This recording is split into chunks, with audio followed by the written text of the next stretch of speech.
Oh boy, I can't wait for this to be used out of context. Let's So, go. yeah, I think high school and college and New Eridu are kind of just rolled together. Because Komono is stated to be a student, but he doesn't look at all like a kid. He does very much not. Yuzuha is stated to, like, he and Yuzuha are also stated, I think they're specifically stated to be classmates. And I'm, like, I don't know. They don't really contribute as much to my reasoning. In one of Ellen's Trust events, like one of the random, she's just out in the game world and you happen across her events, she is doing some kind of, like, she's helping with some kind of student council project for her school.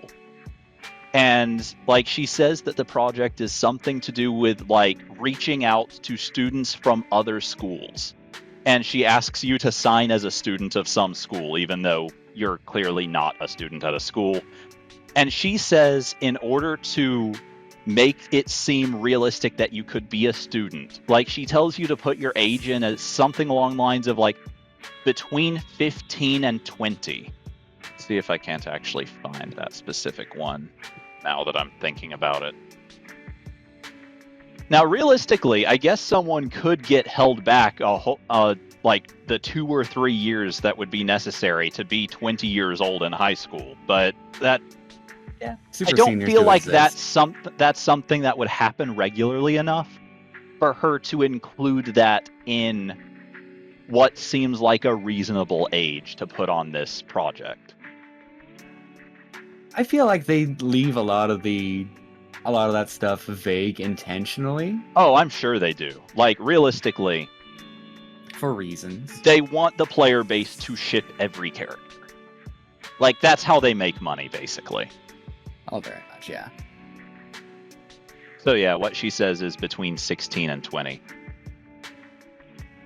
16 and 20, that is...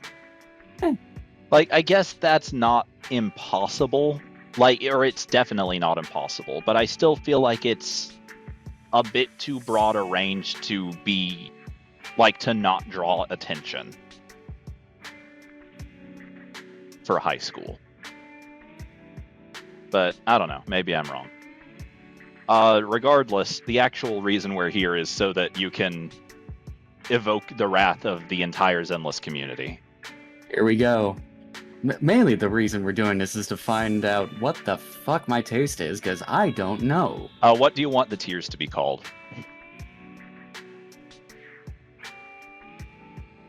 That's a good question. I'd say S tier would probably be, like, literally wife.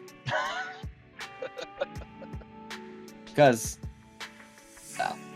the few characters that I feel are worthy of the highest of tiers are all both. I assume there's going, like, if that's how we're doing things, then I assume there's going to be a tier that's, like, basically attractive, but I'm not into men, right? I'd say that's a fair assessment. Would if I swung that way.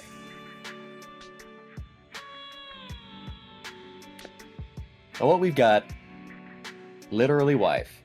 I'll put the not into men one right under that.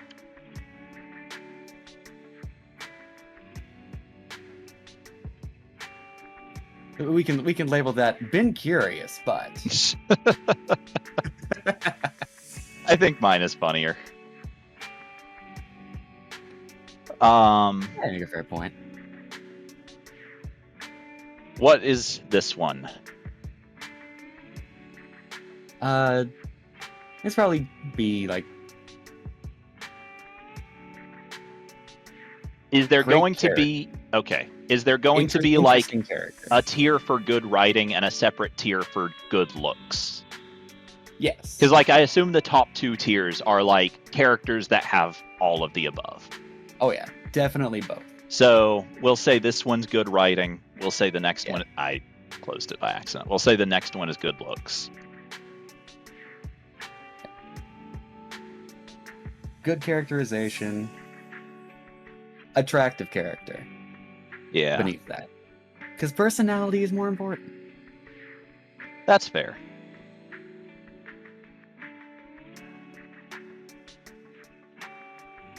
I'll just leave that as good writing. Yeah. Do we even need it? I guess there should be a tier for just characters you don't like.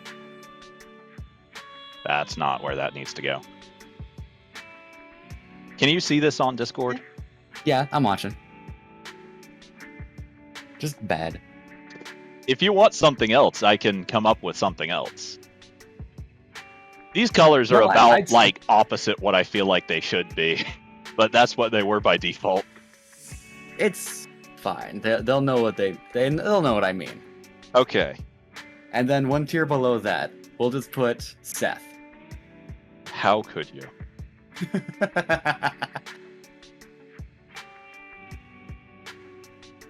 Man, I hate that the box disappears if you scroll off of it at all while editing it.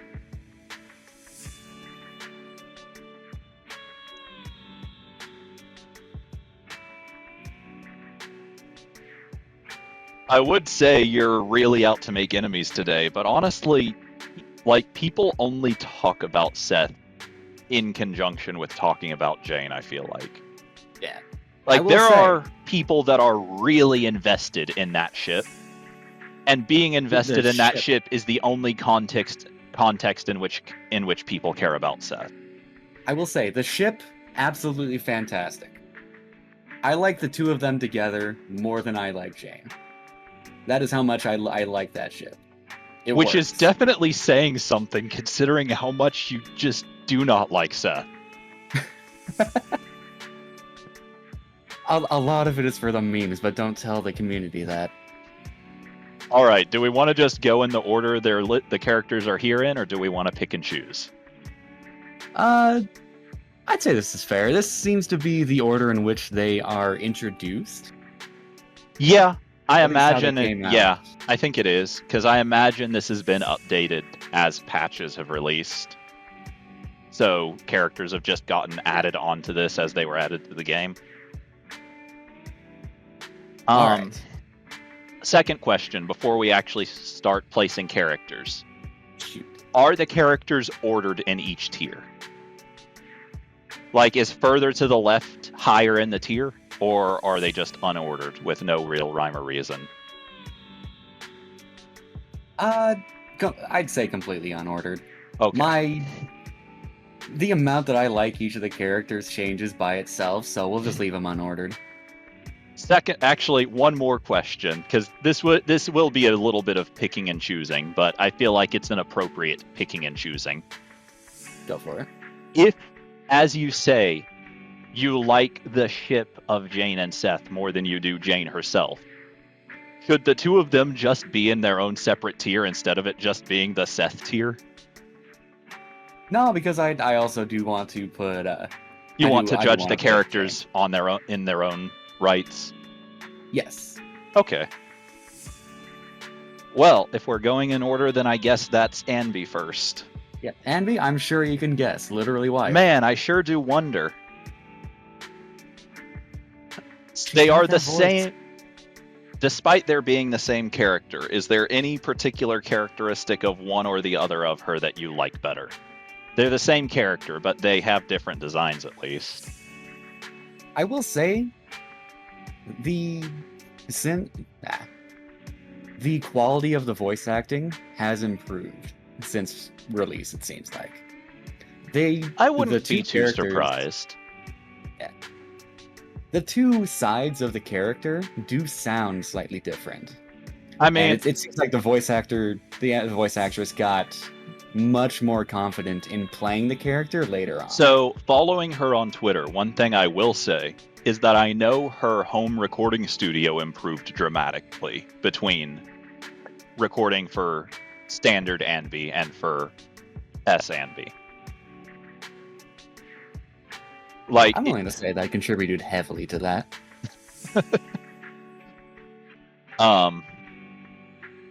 I love the voice actress for Anby so much. She's really great. She does such a good job.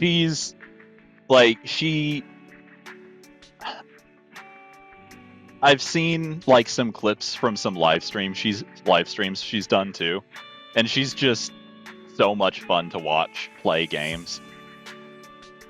I do need to go back and actually watch. I watched a little bit of Polkra's voice actress. Because apparently she also voices Gangle in The Amazing Digital Circus, which I would not have fucking guessed, first off. That tells me literally nothing. What I do know is that Polkra's voice actor has apparently, like, she played through a lot of Polkra's Trust events and, like, events that Polkra has appeared in on her YouTube channel, and, like, voices over any unvoiced dialogue Polkra has on there. Yes, I've seen a little bit of those. I need to go back and actually watch all of those. I watched a little bit. I love it very much. As fun as text is, it is not as good as full voice acting. Yeah, I agree. I'm gonna be honest. I like not anything in the main story or in any like voiced events, but I actually tend to skip some of like a decent bit of the text in any event that is just text. Like, especially if it only features like NPCs that only exist for that event. I guess I'm the one evoking the wrath of the community with this one. You know what? Fuck it. I say that, I've been tempted to do the same. I say that, but a lot of people just skip the story entirely, so... Oh yeah, pretty much everyone I've ever watched play the game or talked to about the game says that they've done the same. There is a lot of text. Moving on to Billy. Billy? Great writing. I don't think I'd be into him if I was in the men, but I would love to have him as a buddy. Yeah.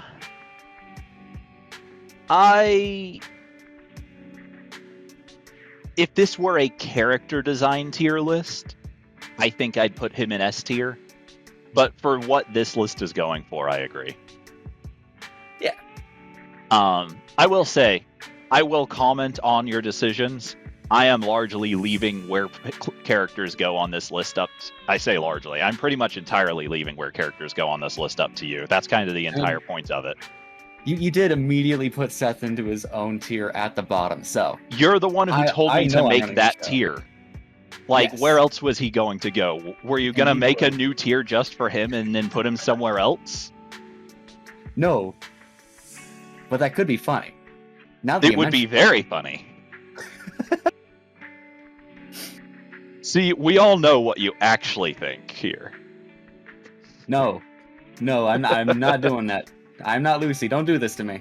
I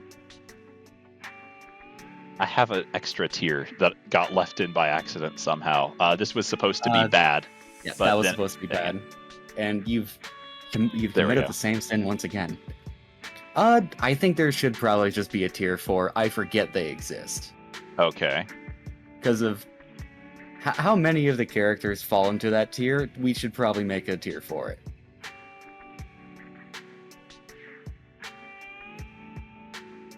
The way adding tiers on this website works is not very good. It is a little finicky. Can't put emoticons. That's too bad. For gore. Have you not seen that meme?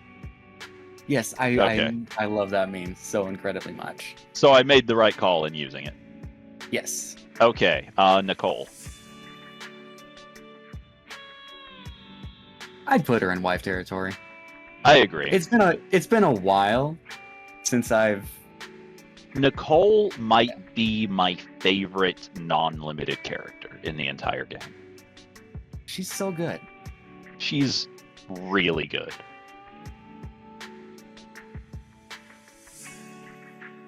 Like, at the risk of sounding like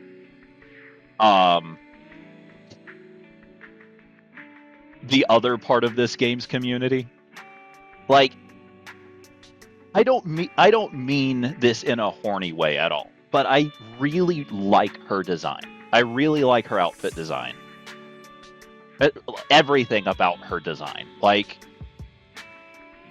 she's incredibly well designed. Yeah. I'll mean that in the horny way too. Like, goddamn. Like,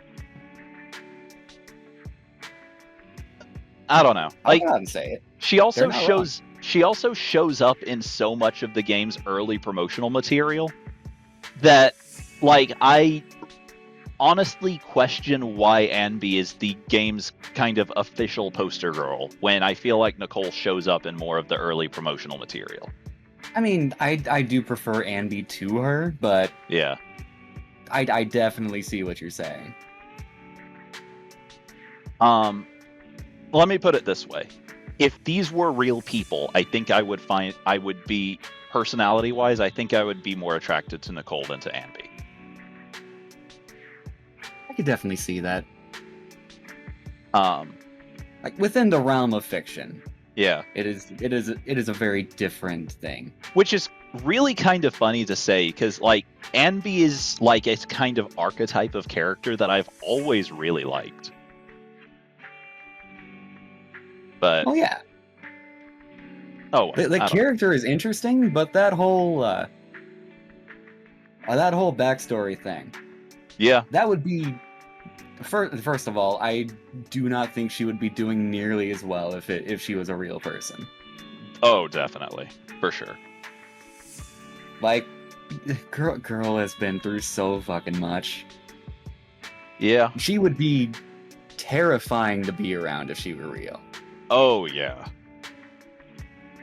I mean, I'd like to say most of these characters would be. You make a fair point. It is the post-apocalypse, and they are all soldiers of some kind. They've all seen shit. Yeah. All right. You don't. I'm pretty sure you don't really like Corin very much, do you? I mean, now that you mention it, I want to put her into good writing. But now that I'm thinking about it, there is a lot of the characters that I didn't like at first, but then grew to enjoy. The thing is, Corin doesn't really have much writing right now.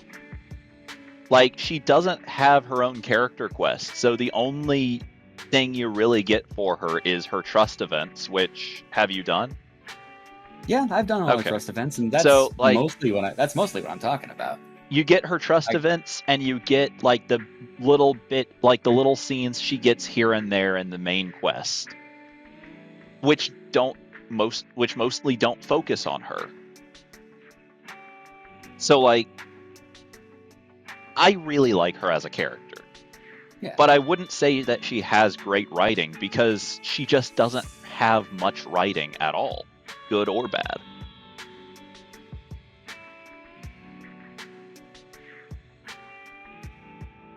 Alright, I guess that leaves us with the question, how many new tiers are we allowed to add to this tier list? It's our tier list, we can make as many as we want. Fuck it. New tier. Grew on me. I think that probably goes in one of the, like, definitely above bad. Yeah, I'd put it just under attractive character.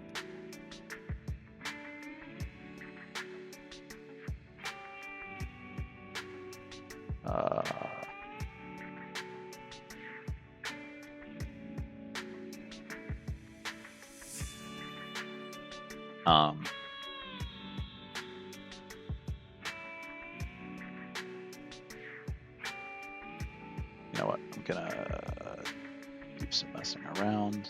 We'll make that one white because it's the same color as his hair. Make this one gray just to differentiate it from others. And then we'll set this to the original low tier color that the tier list started with. I on one hand, I definitely want to keep it as bad just because it's funny. But I do want to specify, I don't think any of the characters are actually bad. There are some that I just don't care for. And that's what this means to me.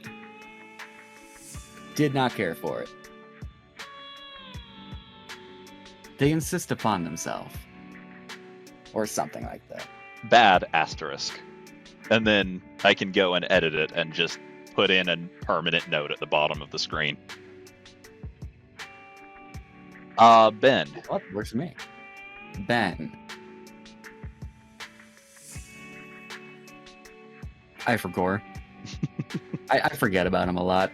I enjoy the character when I remember about him, but there's not a lot there to remember. I feel like Koleda is the only character in Belobog Heavy Industries that really sticks in my mind. Because Koleda is like very well written. Ivan and Grace both get a lot of screen time, so they kind of stick in my mind a little better than Ben does. But like without all the screen time they get, like I don't think I'd really think about them. Like I feel like they'd be, for me, I feel like Ivan and Grace or Anton, would both be in the same tier as Ben if they didn't get so much more screen time than he does, like in events and such. Well, you say that, but we'll get to that. But I guess that does bring us around to Anton. His last name is Ivanov. That's what trips me up. That brings us around to Anton. He's the next one. I would also put him in I for Gore. I kind of figured. When I first started the game, he was definitely in the bad asterisk tier, just because I was constantly hearing his voice when I was opening the roster, just because he was at the top of the list before I started leveling the characters I actually liked. Nice. So it was him at the top of the roster, constantly saying, "It's our turn, bro." Just pissed me off immediately. Nice. But as I started leveling characters, he started getting lower and lower on the list, to the point that I forget he exists now.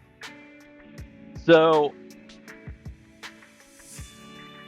the only thing I really can say for Anton is I really like his voice actor, but I also think Anton is one of his voice actors' lesser roles for sure.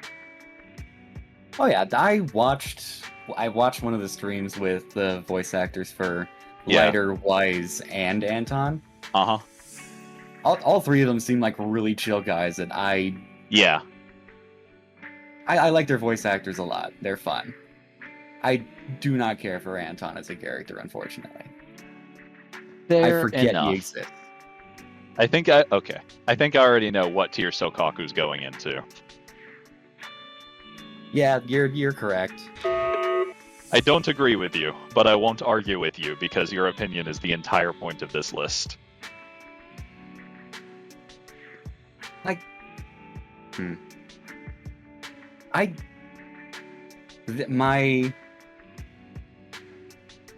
opinion of her has slightly improved since, but not significantly. I still do not want to go over her in the character roster. So real quick, just to confirm, my understanding with this list is that the first two tiers are basically just male and female versions of combine the next two tiers. Yes. The names are funny, but in practice, they're the same tier, just for different genders. Yeah, that's right. In that case, I'm actually going to make them the same color. And we'll make these two the same color as well.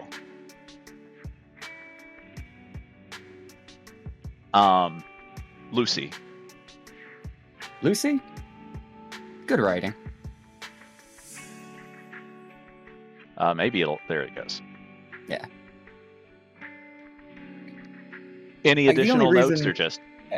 The only reason I don't put her into Grew to Enjoy was that the period in which I went from don't care for her to she's to enjoying her character was so tiny that the cutscene that she was introduced in changed my mind immediately. See, you had a very different experience with her and Piper than I did, because they're both 1.0 characters, but neither of them had any real story importance, and they didn't even have trust events for that matter, until I think 1.2. Yeah. Yeah, it would have been 1.2. I got to see them pretty much in their prime the first time I saw them. Whereas for me, they were just two characters with no Like, who knows who these two are? I don't know. Yeah. I get what you mean, because I did go through the character roster before starting the story at all, so I knew what all the characters looked like and their voices. Piper is next. Piper. Actually, well, this does have something to do with her too. Like, what I will say is that, like, early on, Lucy and Piper at the beginning of the game were just two random characters that were part of a faction that wasn't connected to the rest of the game and who had no existing story because they didn't have story quests or trust events. They had to get by purely on mechanics and the strength of their visual designs and, like, combat voice lines. And I do think, like, mechanically, Lucy is very good. And in terms of, like, visual and, I guess, kind of character voice line identity, both of them have very strong, like, visual designs and personalities. Oh, yeah. I'd put Piper in good writing, too, honestly. I went through her trust events. I enjoy having her around. She's chill.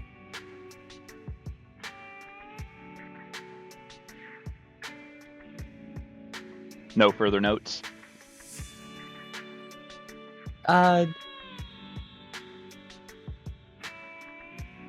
say that she's not necessarily on the same level as some of the later characters, because I do forget she exists sometimes, but not enough to be put in that tier. Yeah. You know what I mean?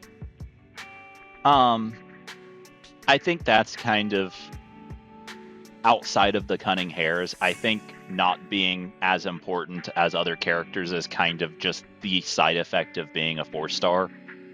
I feel like the members of the Cunning Hares are really the only ones that manage to escape that. I'd say that's a fair assessment, yeah.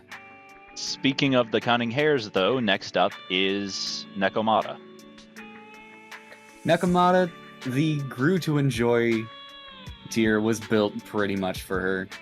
I figured. Because, goddamn, you did not like her initially. I still don't like the voice lines I hear in the character roster, but since then, I've grew to really enjoy her as a character. Fair enough. She is a lot of fun to hang out with. As much as I have always liked Nekomata pretty much from the beginning, she was the character that was at the top of my character list for a long time, and I even started to get a little annoyed by her, like, character list voice lines. Did you call me? Did you call me? Meow.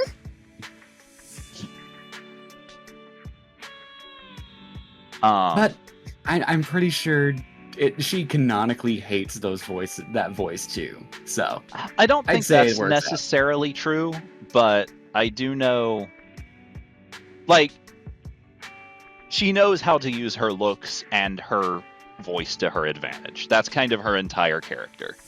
Yeah. Whether she likes it or not, I don't think ever really comes up. If I remember correctly, even before we figure out what she's actually doing with the Cunning Hares, when she's asking the proxies for help, she sees a recording of herself acting all cute and cringes a little bit. Actually, yeah, I think you're right. It is one of the first instances we get of... But I mean, okay, figuring out that there's more to her. Even people who are confident in how they act, though, tend to not like, say, hearing their own voice on a recording. Oh yeah, God knows I don't. Like, I didn't for a very long time. I wouldn't say that I like it now, but I got used to it. But, like, she is not someone who would be in a position to get used to hearing recordings of herself. Yeah, something tells me she wants to avoid being recorded in general.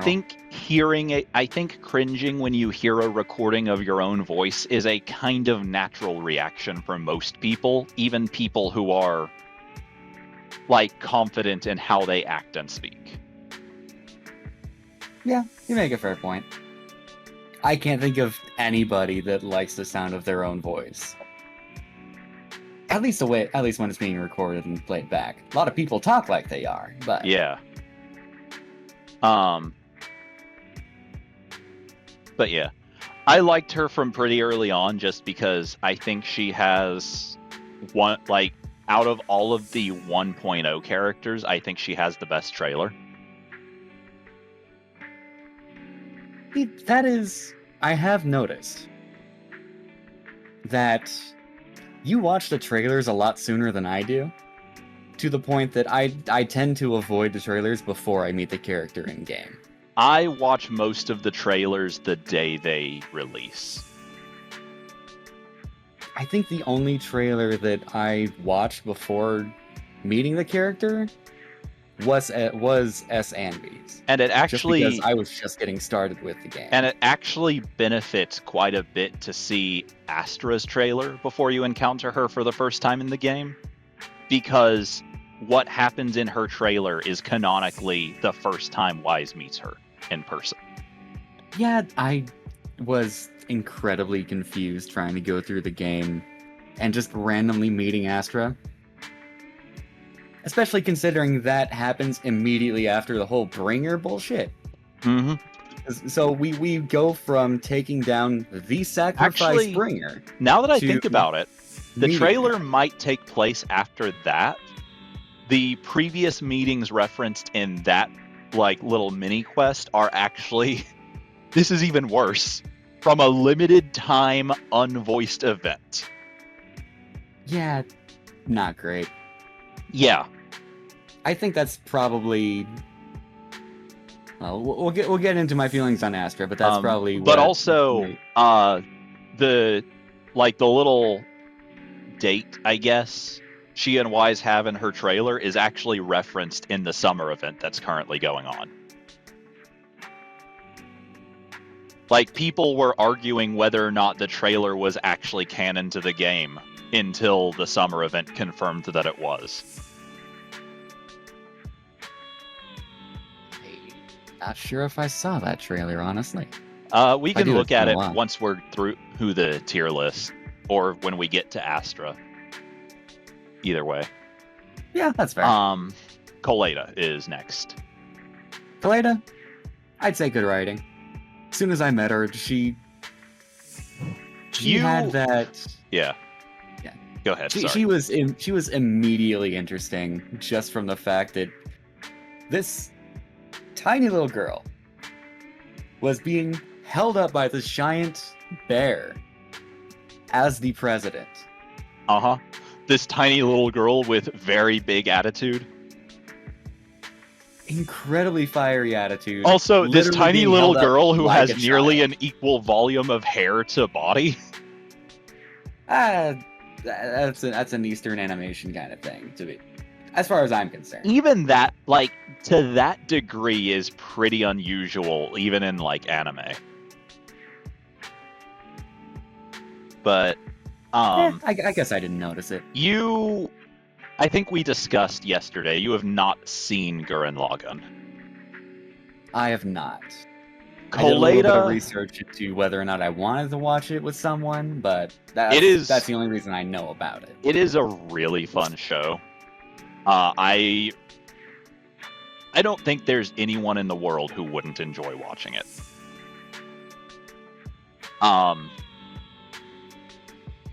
Coleta and Anton are definite. I've said before that Belobog Heavy Industries as a whole kind of references it. Coleta and Anton are the two that most strongly reference towards it. If what you've told me about all the drills and shit is true, then yeah, I'd see it. The drill is really the only reference with Anton, and even that is more of a jackhammer than it is a drill. Even though in his super mode, his animation does look like he's using it as a drill. With Coleta, it's more that her character arc throughout the bit of the main story that focuses on Belobog Heavy Industries is very similar to part of the main character's character arc in Gurren Lagann.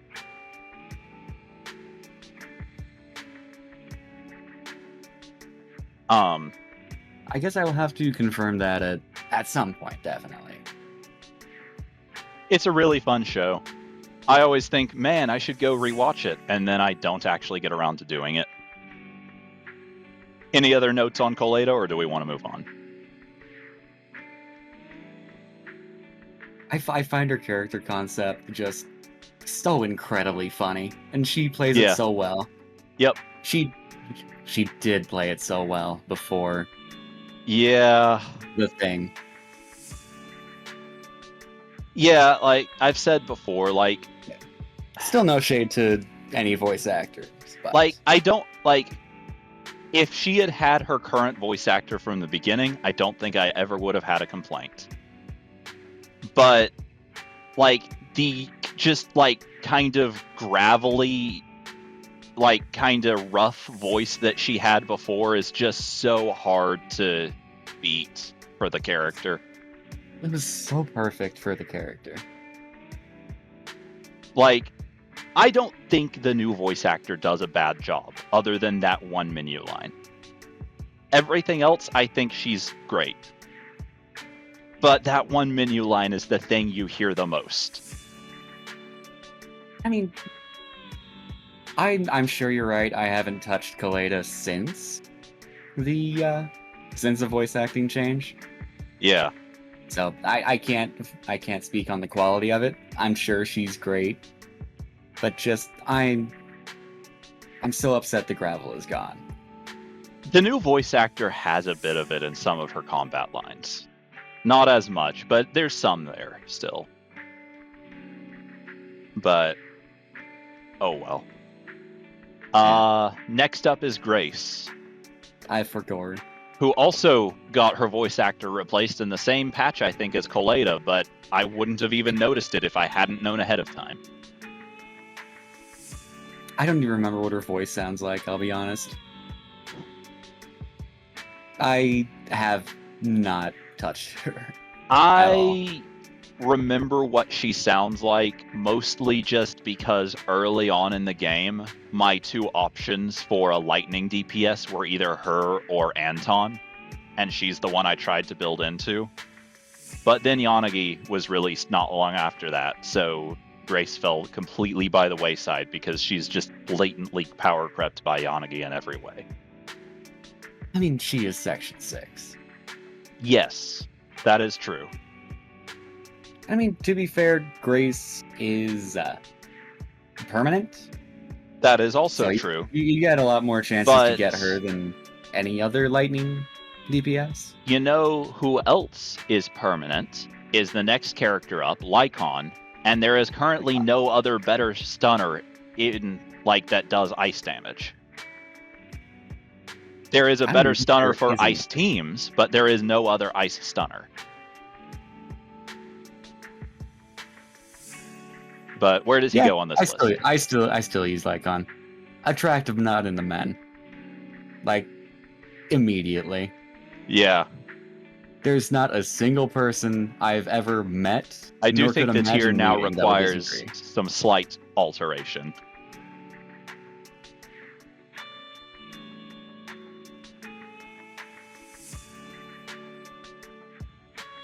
I will remain silent. Oh, right.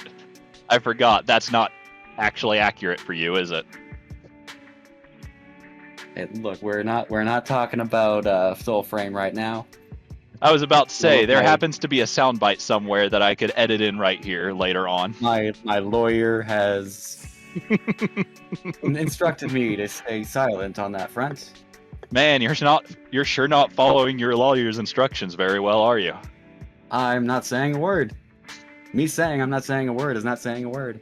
Alright, I think I know where Rena is going to go because she's kind of the same for me. I hate to say it. I'd say I forgot. Yeah. I really hate to say it, but I'm in the same boat with her. I mean, I don't even have her as a character yet, so it makes a little bit more sense for me, but... I feel like both her visual design and her as a character are just both so much weaker than every other member of Victoria Housekeeping. I'd say that's fair. Like, I will say her character story is very heart-touching, but it it has is, nothing to do with her as a character. But yeah, it has nothing to do with, like, it does nothing to, like, really make her more interesting as a character. It just tells us something about her that we pretty much already could have guessed. Dear God, she's a maid with Victoria housekeeping. Shocking. It also does not help that half of that story quest is done either on the streets or in TV mode. But like, also, if you were to take the 4 members of Victoria housekeeping and just turn down saturation to the point where they're all just silhouettes, you'd immediately be able to recognize the other 3 characters just from a silhouette. I don't think you could do that with Rena.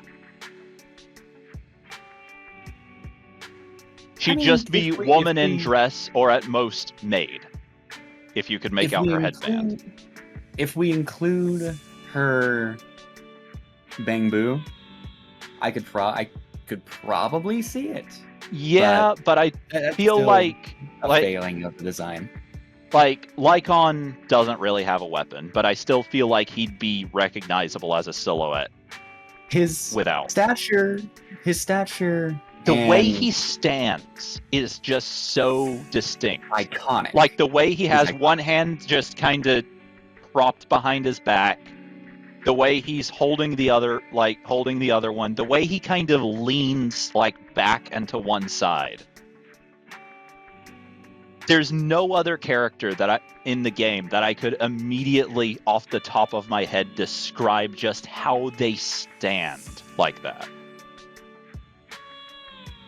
And then, like, Ellen's outfit is just filled with all kinds of little details that would be clearly visible as a silhouette. And even Corrin, like, she's a little less visibly defined than the other 2, but, like, she has the kind of saw blade motif on the edges of her skirt, and she has, like, the big, bulky, like, Frankenstein head bolt hair clips. She has her weapon, I'm talking even without their weapons. I feel like the others are all pretty easily recognizable. Yeah.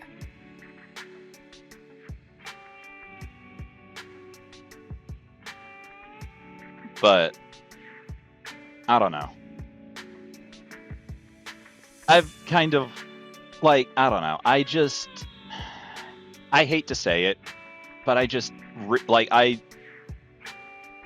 I think Rena is the only one so far in the I for Gore that I just completely 100% agree with you on. Yeah. Like, the others I do think are somewhat forgettable too, but at the very least, all of them have distinct silhouettes like we're talking about. Yeah. Like, if you saw their silhouettes, you would be able to piece it together. Yeah, especially Anton. And Ben. Well, I don't know. The only reason Ben is distinct is because Pawn wears a hat. I mean, like, as a silhouette. Pawn came in a lot later, to be fair. For a long time, he was the only bear character. Yes, but now that there is a second one, I think if Pawn didn't wear a big, distinct hat, you wouldn't really be able to tell their silhouettes apart.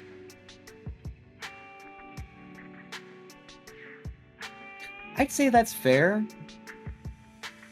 Yeah, that's fair. Well, unless you have any other details to discuss, the next up would be Soldier 11. I also prefer the old voice actor for Rena, for unrelated reasons. Interesting. Funny enough, I forgot her voice actor had changed until I think the day before yesterday, when I was poking through my characters trying to choose someone to, like, farm materials for. Like, one thing that I did like about Rena before was that she did give that older, more mature sense to the I think the current one does too, but I still also like the previous voice actor slightly more. For me, it wasn't anything about her voice so much as it was about kind of the way she said certain words. Like, I feel like the previous voice actor had some kind of very, very slight accent of some kind that I think really suited the character. Oh, maybe. Like, I remember thinking the first time I heard her that Rena had a kind of distinct way of speaking, and that is lost with the new voice actor. That is the only complaint I have, personally. I think the new voice actor for her is fine. If I had just heard, again, kind of like with Grace, if I had just heard the new lines without knowing that the voice actor had changed, I would have just assumed the lines had been re-recorded for some reason.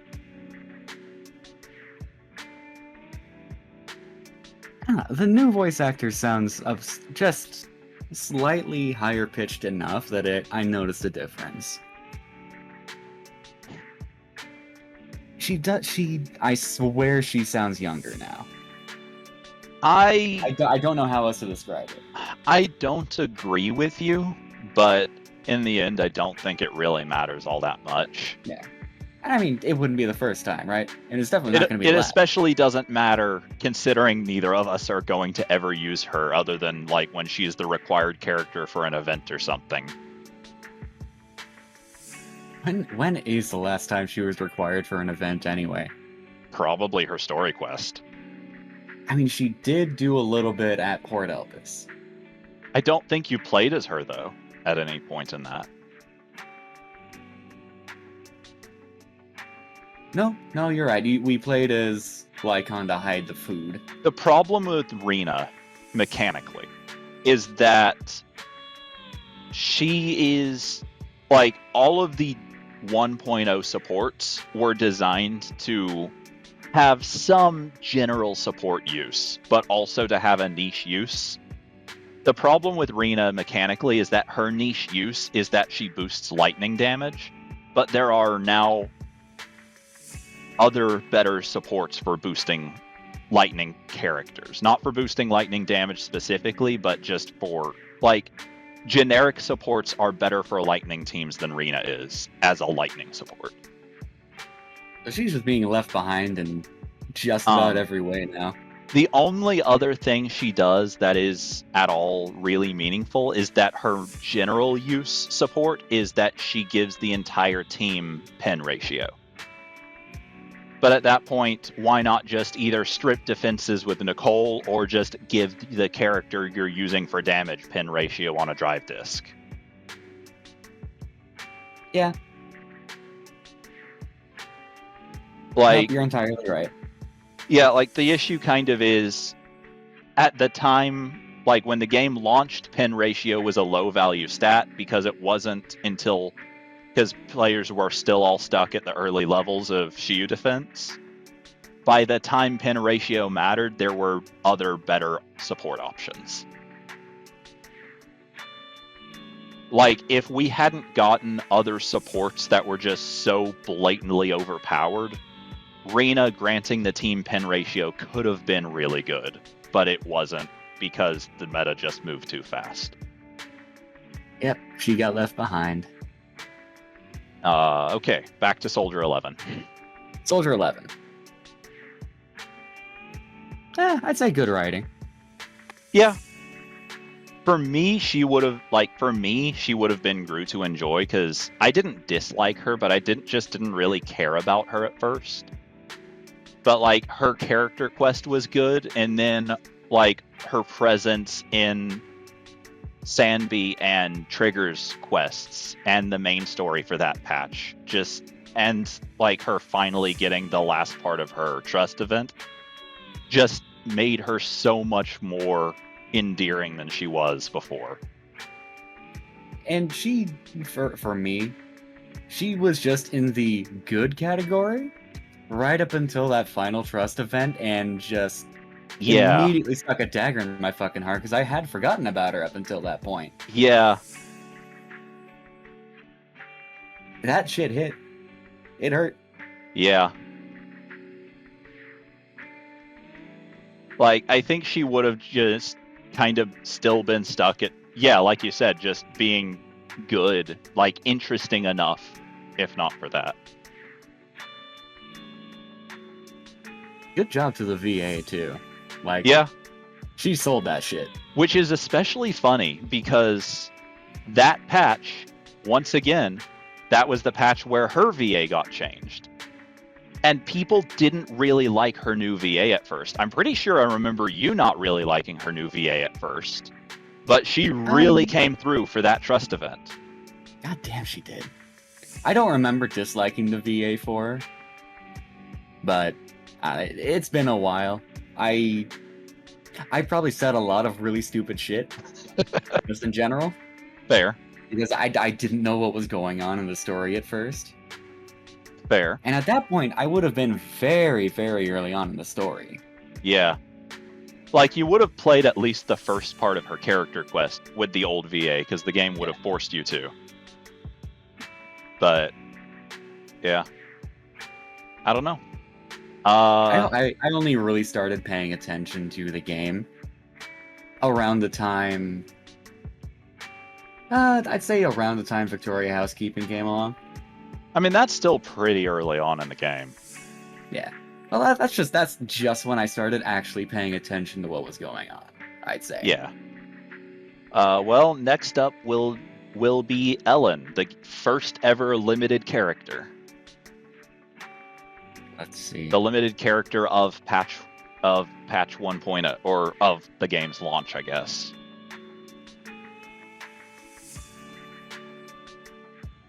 I will preface this by saying, I don't have her. Yes. I have not had a lot of opportunity to interact with her as a character. Yes. I forget she exists sometimes. How a lot could of the you? time. Quite easily. Have you played her character quest? I have, and I remember enjoying it. She is fun when I remember her.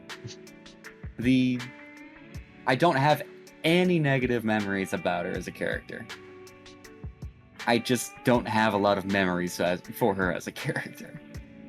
Out of all of these characters, she is the one I will most strongly disagree with you on.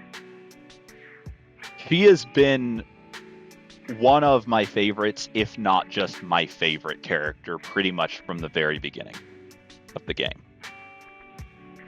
I just absolutely love her personality and her voiceover and her design, and this is admittedly a detail you wouldn't have had access to other than occasionally. I also really love how she plays. Yeah, I could never to the point where I out. Insistently continued to use her throughout all the time that she fell way behind the meta before she got buffed. I will concede, she is on that line between I forget she exists and good writing. She is right on that line.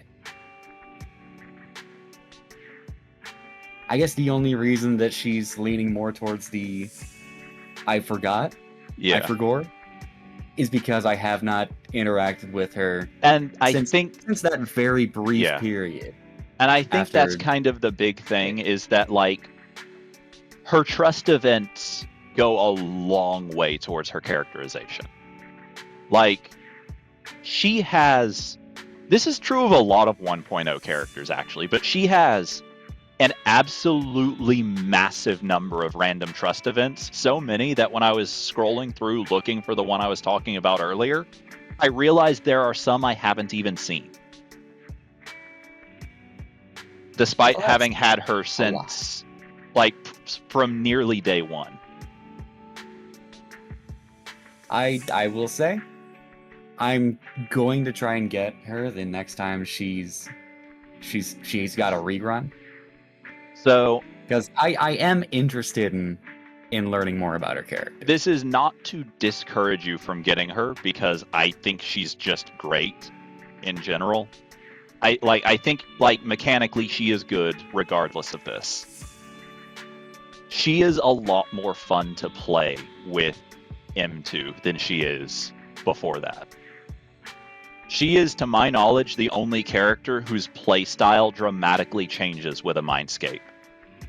And, like, I'm glad they didn't do that anymore after her, because I don't like the idea that players are locked out of the best way, and in my opinion, with her, the most fun way to play a given character if they don't, like, invest in getting duplicates of them. Because I can barely scrape enough to get one character per banner. Yeah. But a single time. Because so early on, I just immediately really liked her and just generally really liked the game. And also had just started a new job that earned more than I had ever earned in my life. I was a bit more willing than I typically would have been with as new a game as Endless was to invest in a character. Well, I'd say it all worked out considering we're here talking about it. Yeah. This much longer later. Yeah, I guess so, because like I said, I just stubbornly continued to use her even after she was left behind by the meta for a long time. My opinion of her will most likely change once I get her as a playable agent. I'm going to concede that immediately. I just have not gotten to that point yet. Yeah, and that's fair. The community can judge if that's fair or not. Yeah. She is also just generally really popular with the community. Like, I don't feel like it's anywhere near as common. Like, I don't feel like it's very common for a character to just version 1 first banner ever character to maintain popularity the way she has. I do see her being a lot more popular with the community than she is with me. Yeah. That is fair. And I can understand it. I also do think, though, too, a part of it might be less to do with her herself and more to do with just, even with the massive variety of animal characteristic characters in anime in general, shark girls are very rare. The only other anime shark girl I know of is a VTuber that quit VTubing like a few months ago. Yeah, I'm not into VTubing at all, and even I heard about all that, so... I say quit VTubing. She's now just back under a different account that's not owned by a corporation, but that character has been retired. Nope, I get what you mean. But, like, I can't think of any other, like,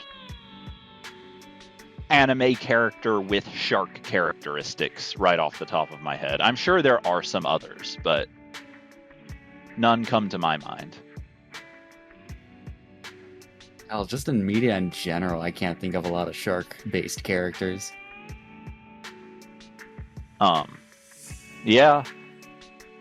And I mean like actual characters, not just horror movie antagonists, if you can even call it that. Yeah.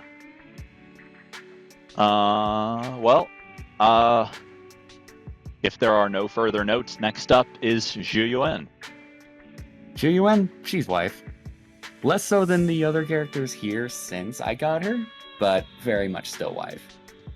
I know you and I have talked about this before, but it's always just kind of funny to me to consider the fact that Zhu Yuan is like the most normal person out of the game's playable cast.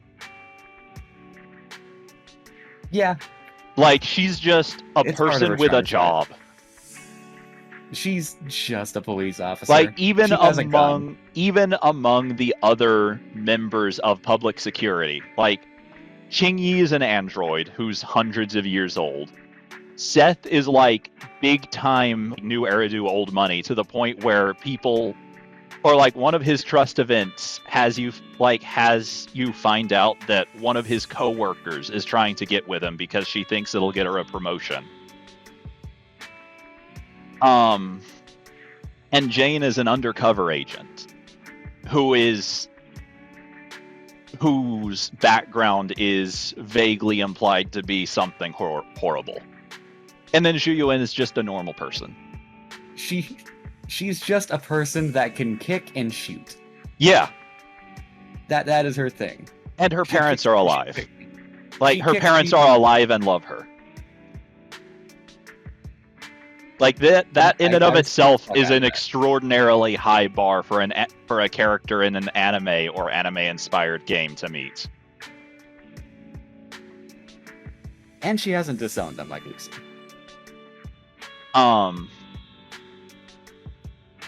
Help me try to remember stuff to do with characters' parents when we get to Astra. I don't want to jump ahead like I keep doing. I will try to remember. If there are no further notes, next up is Qingyi. Qingyi? I forget she exists. She had a great character to agree with you, but that's fair. She's voiced by Kira Buckland, which I've followed her for a long time. I like her voice actor. Did not realize it was her, but... Really? Because I feel like that's pretty standard voice, like her pretty standard voice. Maybe a little higher pitched than usual. I guess I just didn't put it together. Like, maybe a little bit higher pitched than usual, but I feel like that voice is pretty typical for her. Jane is up next. Jane? I'd put her an attractive character, honestly. Well. Yeah. I feel like she does also have good writing, but not as good as the other good writing characters. She's almost to literally wife territory. There's just less of it. But, like, you've already heard my less than generous opinion of her trust events. Yeah. Like, the short version, in case anyone ever sees this video, is that I feel like the conclusion of her trust events kind of goes against the conclusion of her special episode. You were about to say something. Yeah, what was it? That being her ability to trust others, correct? Yes.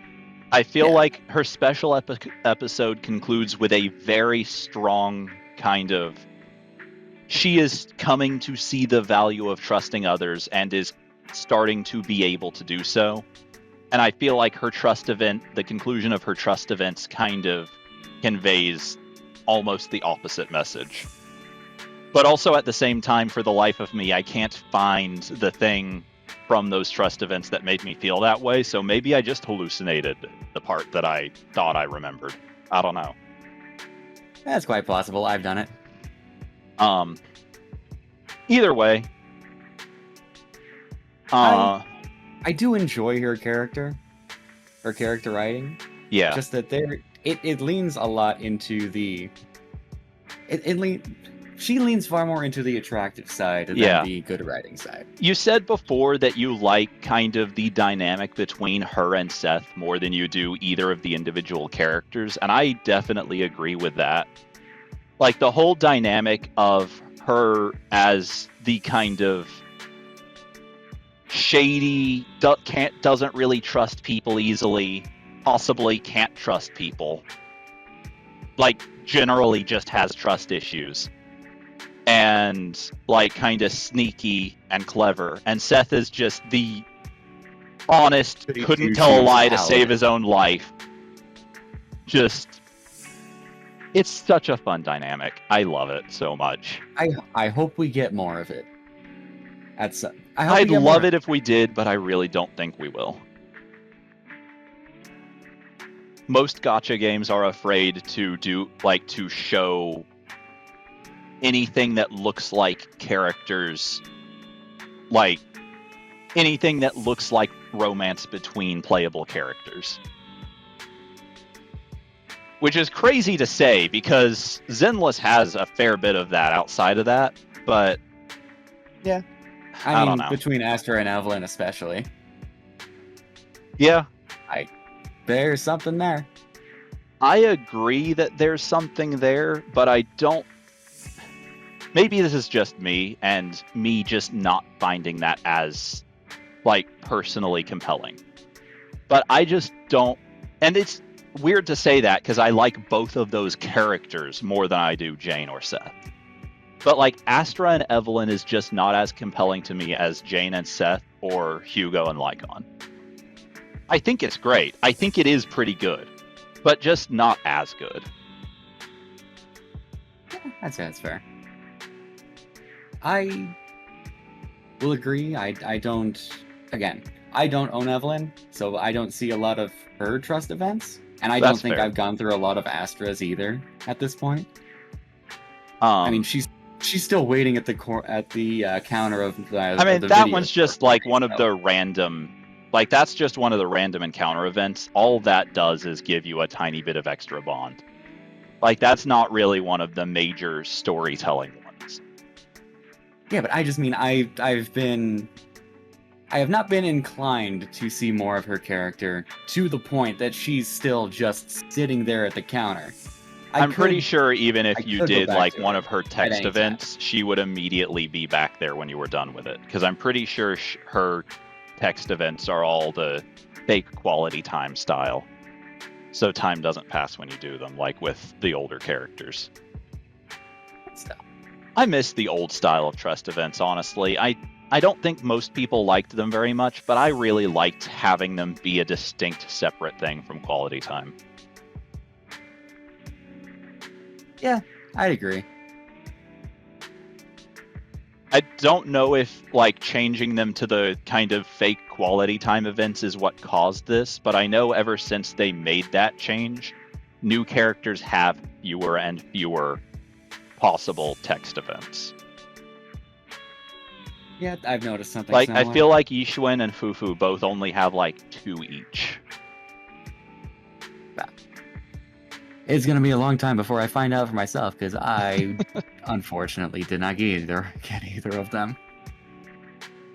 Unfortunate. But my luck's turned around. Yeah. Well, speaking of characters you didn't get, Caesar. It hurts that I have to... I'm putting her into literally wife territory when I abandoned her. I didn't pull for her when I got the chance, and I'm a little upset about myself. Upset at myself for not. Who did you pull instead? Because it would have been on her rerun, or did you just not have anything? I don't think I pulled either of them. That was the one right before Yuzuha's, right? Yeah, I think so. Yeah, I didn't get either. You probably like because that would have been right after Astra, I think.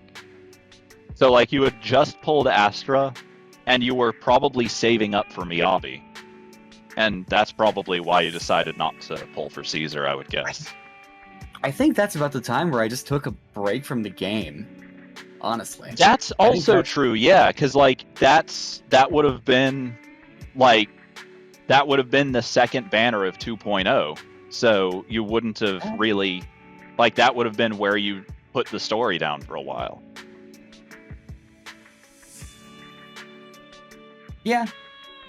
Yeah, nope, I did just put the game down for a good long while. Enough so that I got that welcome back message. You don't have to put the game down very long to get that. I think it's about 2 weeks, but I definitely left it for like a month at least.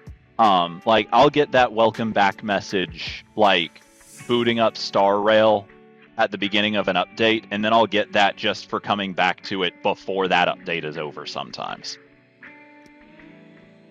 I think for Zenless it is 2 weeks.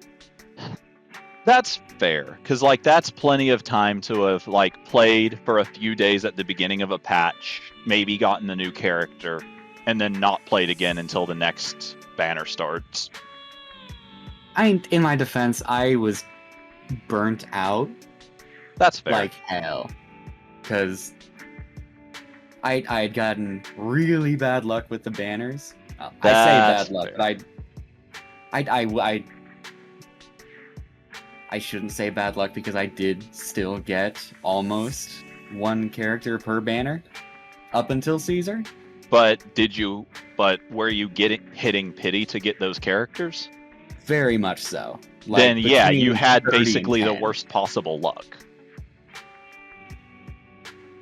And I This was right before I was getting employed again, so I was staying awake just grinding for fucking hours every day for that shit. You were staying awake till all hours of the morning and then getting out of bed in like 3 in the afternoon. I mean, 3 my time. It would have been earlier for you. I also think that was only one day. No, I was doing that pretty regularly just because depression. I was unemployed for about 2 years at that point. Depression hit like way before then, but it hit especially bad right before I got this job. So I can understand that. Getting up and grinding out increasingly less and less polychromes for the same amount of work. Yeah. Was not something I could bring myself to do for much longer. Yeah. That's fair. I know why they do it. I know why they do it. But dear God, that doesn't mean you like it. I hated it. It was fun seeing just how powerful my characters had become, but at the time that I built up my team to where it is now, I was seeing so much less return for that investment that at that point I wasn't even gaining any real polychromes from it. I wasn't beating some of the really higher tiered shit. That's kind of also the issue, is like the largest number of polychromes generally comes from story chapters and events. And then like the higher difficulty of content you get into, the less rewards you get. Yeah. And it feels really counterintuitive, but I'm sure the reason is so that people don't complain that they're locking being able to get characters behind like too high of a skill wall. I know damn well I'd be complaining about that shit. I probably have. But it's still, like, I don't have this issue as much in Zenless, because I think a lot of its in-game content is actually fun. But, like, it still feels like shit in, like, Genshin, when you go and play the in-game content and get 1.5 pulls. Yeah. For, like, getting the highest possible score. It got to the point where the only thing left for me to do to earn polychromes, as little as I got, was just repeatedly doing Hollow Zero shit. Yeah. That's all I had left. And I wasn't going to keep doing that. Understandable. I wish there was a larger variety of, like, Hollow Zero stuff. Like, I wish that you could still get rewards from doing, like, I realize you probably wouldn't, but I wish you could still get rewards from, like, doing the TV mode Hollow Zero. Like, I wish both of them would contribute to the weekly points for it. That way you could pick which one you wanted to do. But I agree entirely. But I'm also one of the people, apparently in the dramatic minority, who thinks they should have just, generally speaking, kept TV mode. I think it needed some work, but I think it was a good idea. Like a good core idea. I think if they just used it slightly less, and made each of those segments just I think shorter. If they had used it less, and I also think if they had, like, made it so that it would preload combat encounters in the background instead of you having to wait through a loading screen every time you reached one, then I think it would have been really good. Yeah, the loading screens are a lot. Because, like, I know that was one of the biggest complaints about it early on. Next up is Bernice. Bernice, almost entirely in just attractive character, honestly. Yeah, I hate to do that. Like, here's the thing about Bernice. She's fun. Yeah. She's fun, but that's about all. Well, here's the thing about her, too. She actually has some really interesting writing. It's just, like, buried way down, like, I don't even remember how people found it. Like, there's this whole big explanation somewhere in the game of her entire backstory, and it's really interesting. But it's buried so deep in the game that I don't even remember where it is. Well, this is something I have not even heard about. Yeah, that's what I figured. Didn't she have an entire character story dedicated to her? I don't think she does. There was that whole bit with the lottery ticket. That's true. Was that a character story? It was definitely a side story. And it was dedicated to Bernice and, to a lesser extent, Piper. But all it really did was to highlight her being fun and surprisingly generous. That was pretty much the entire story of that. Yeah. Let's see. Agent story episodes. So,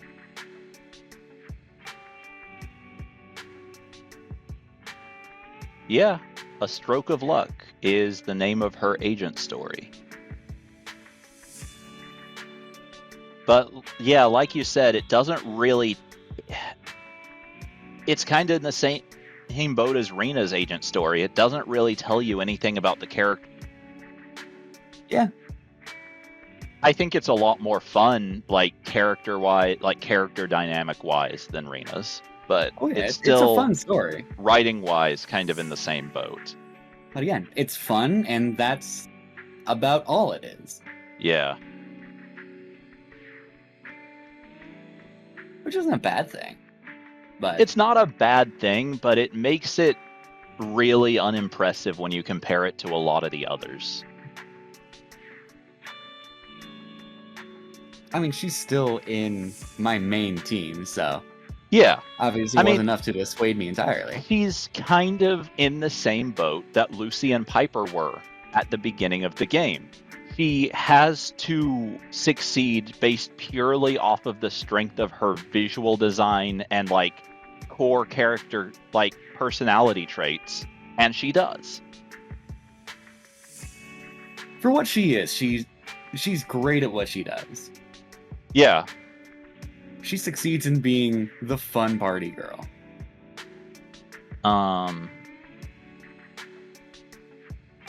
Who's also incredibly psychotic and kind of scary. I'm slightly terrified of her. Yeah. I definitely think she's probably the craziest playable character, like the most unhinged of the bunch. She is the one that is most likely to just go completely off the deep end, somehow or another.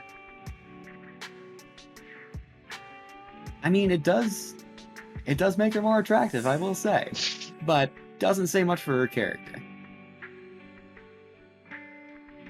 It just kind of reinforces what she already has still. Yeah.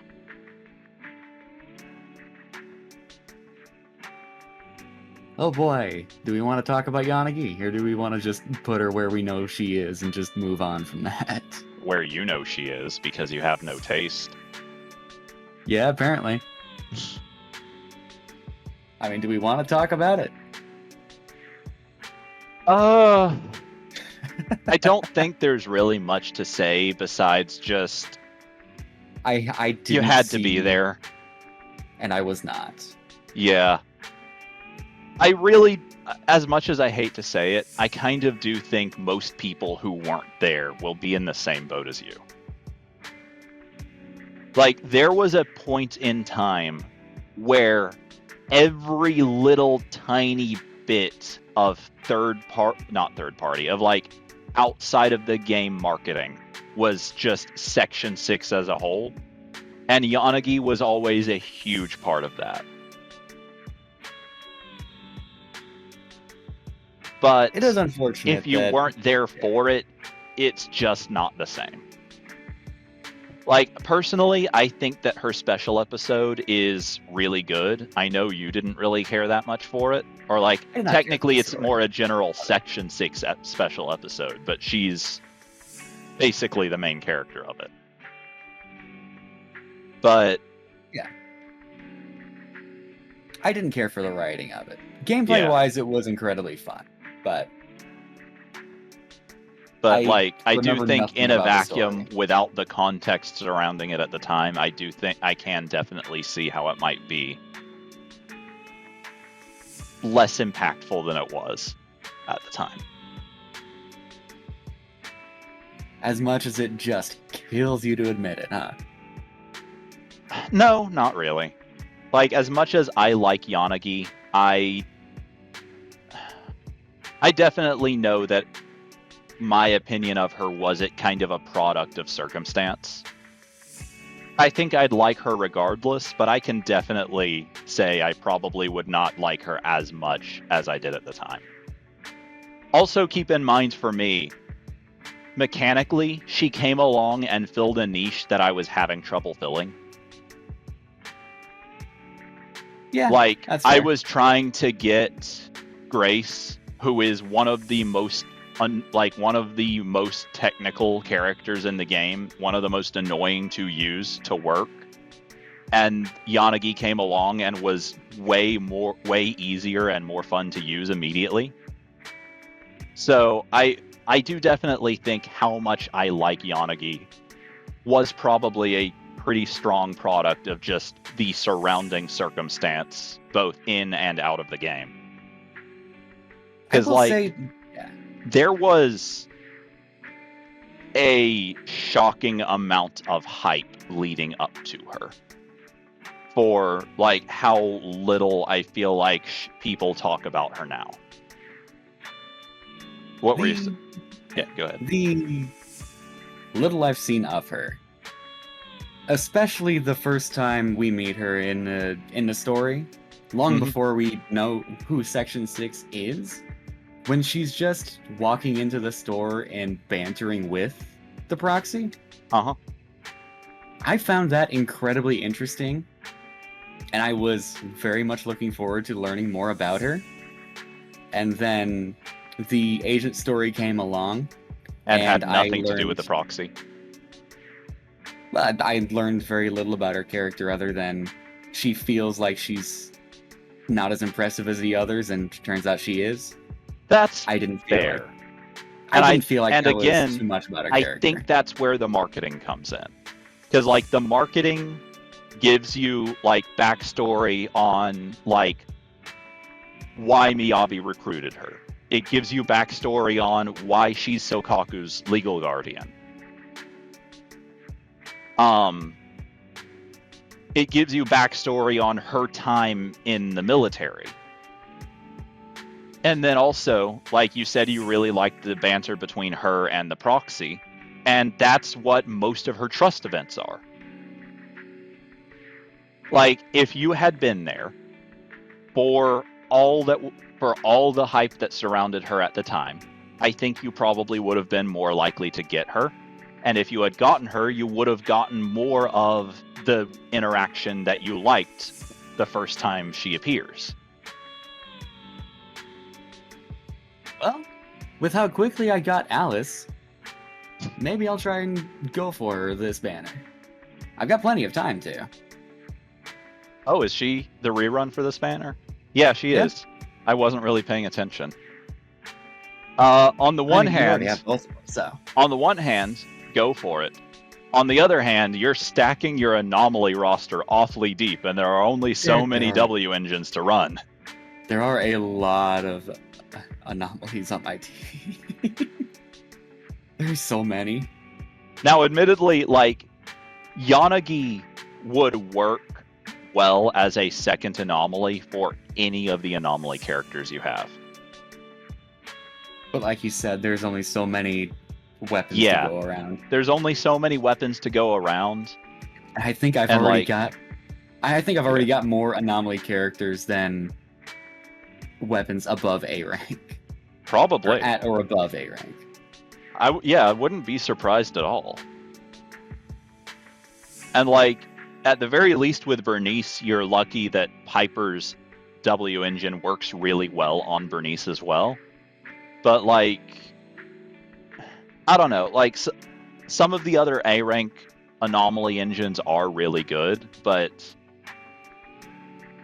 with the, like, you get too many characters in the same class and you are going to start getting stuck having to dig down into the using the B rank ones. Yeah. I mean, for the longest time, I did use an A rank for Bernice. I think I got Piper's W engine for free with 2.0. I wouldn't be surprised. I do think they were handing out... I mean, realistically, Piper's W engine is one you could easily have just gotten from random rolls. Yeah, like, fair. whenever you get an A rank on a roll, there's a chance for it to be a W engine. It's not a very high chance, but it does exist. Yeah, I probably did get it from that, because I also did get Lycon's signature W engine, too. Yeah. So that one may have been the free one. Yeah, A rank or S rank W engines are also something you can lose your 50-50 to.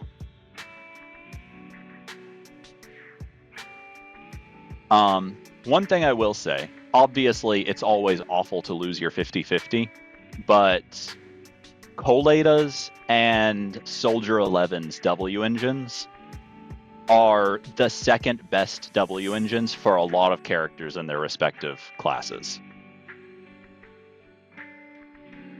Obviously, for any given character, their signature is almost always their best one, but those two are second best for a lot of attackers and stunners.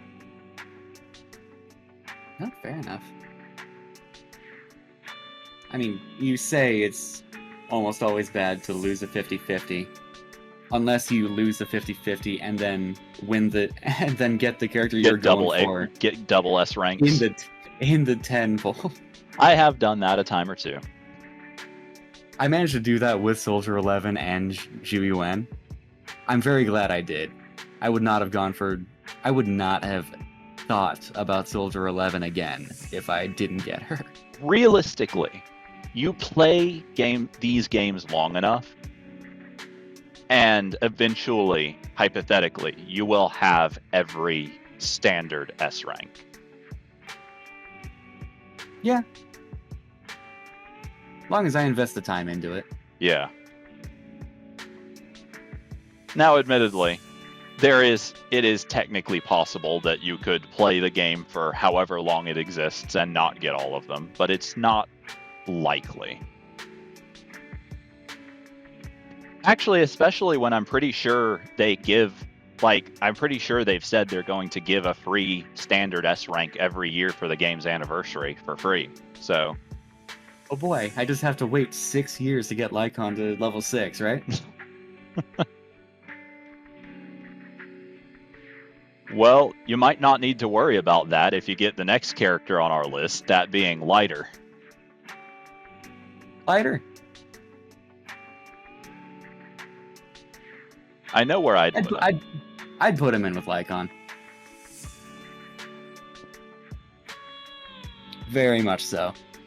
I use his model as an avatar in VR chat, so that's all you need to tell. That's all you need to hear about. Yeah, that's all you need to know about me. Yeah. My opinion of him. Fair enough. He's so fucking cool. He is.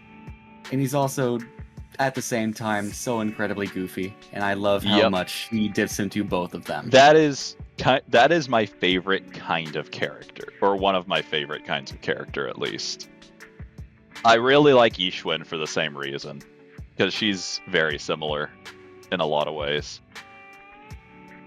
I've not seen a lot of the goofiness from her, but I also did not get her. Well, keep in mind that what sold you on her was when I was at the end of the, I think, 1.7 character story, and her trick to getting people to stop asking her for fortune telling, to tell their fortune, was to tell them that she charged 2,000 dennies per fortune. I remember that. That was wonderful. That was incredibly funny. I do wish that I had gotten both her and Fufu. Yeah, that's fair. I will say, like, she's fun to play, and she is strong. She is kind of more niche than other meta damage dealers. Yeah, I'd say that's fair. Now, realistically, her niche is being better at high levels than low levels, but it is still a niche.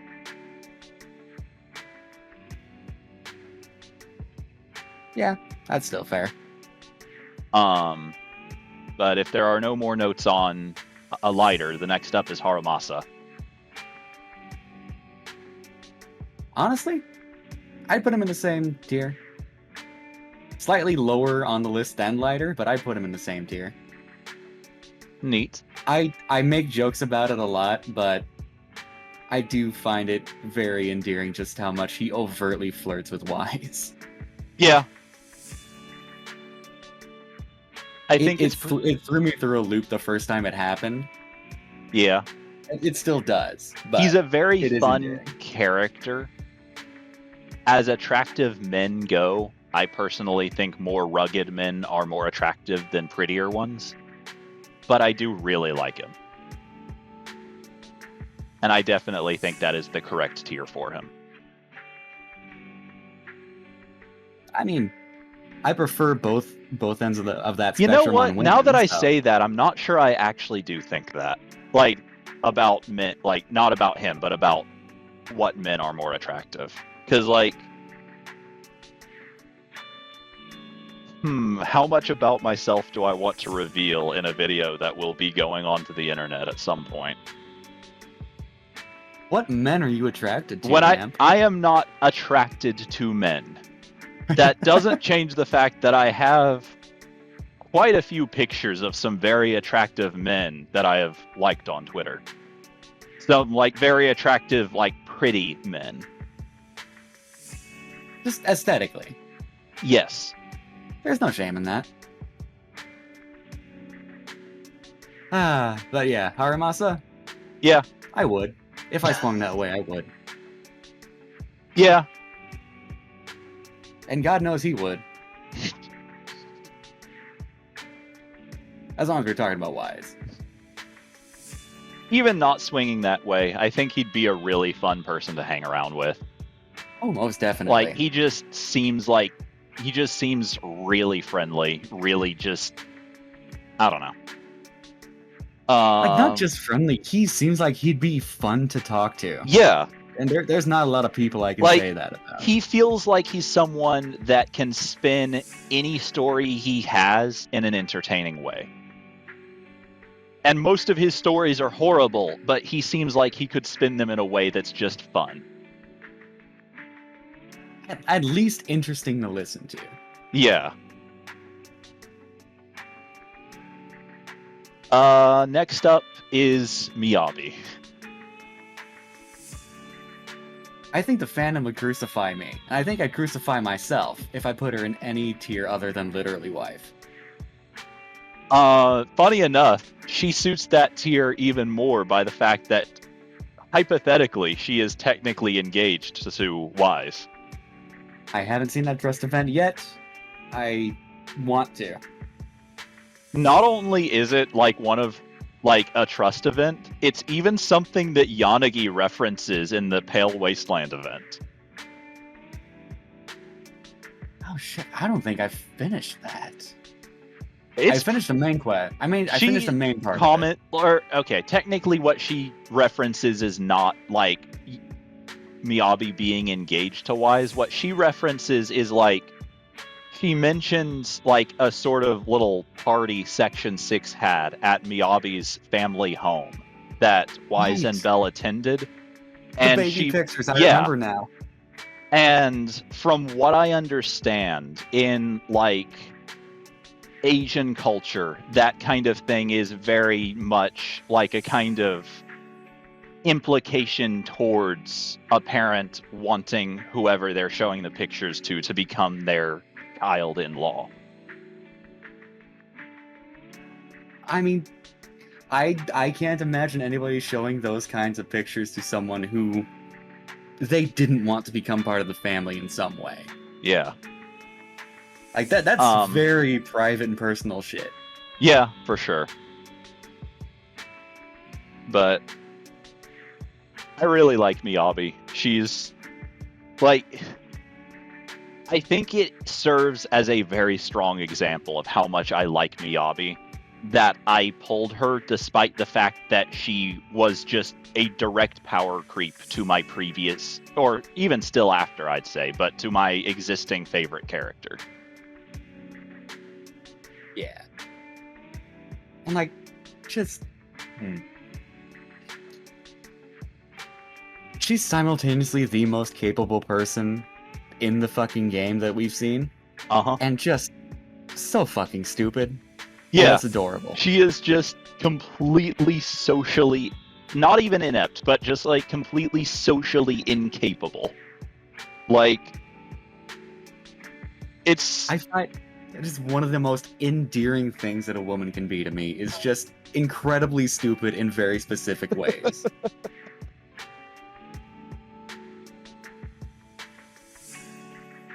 Don't take that quote out of context.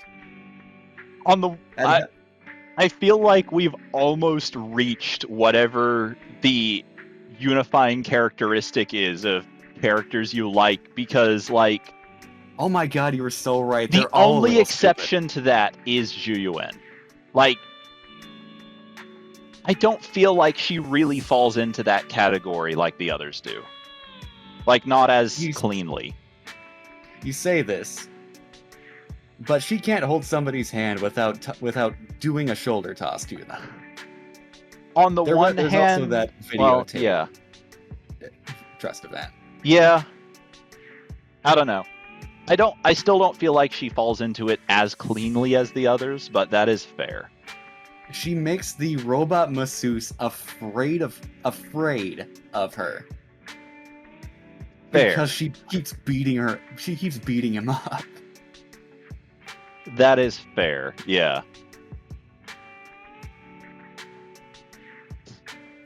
Well, after a fashion, we seem to have achieved the goal of this list, but I think we should keep going anyway. Next up is Astra.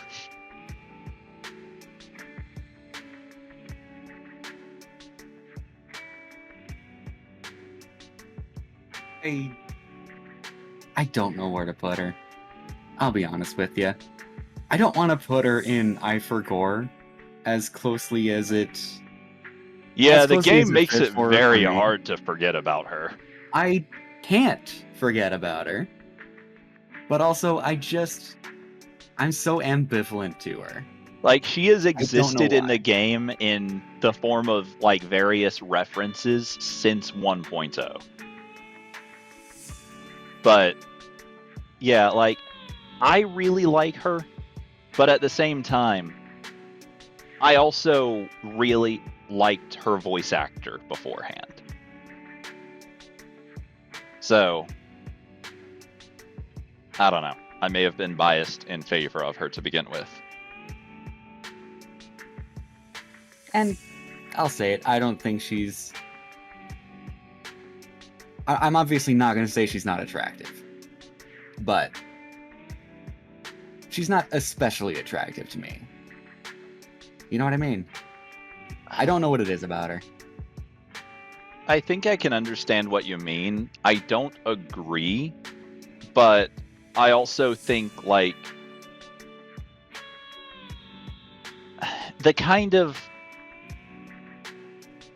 in terms of personality, the kind of just, like, aggressively flirty, cheerful personality she has is something I personally find very attractive.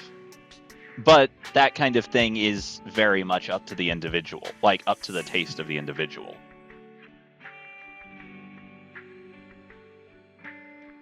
And usually I'd be into that. In a lot of cases, I have been into characters like that. I don't know why it doesn't work for me with Astra. I don't know. Maybe... I don't know, maybe the delivery of her lines just reminds me of someone that I don't care for.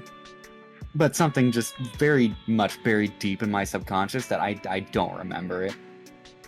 Because there is something about the way she delivers her lines that just I can't get with. I kind of feel like the intent behind the way her lines are delivered might be kind of to give the impression of never really stepping off stage, no matter how casual of a situation she's in.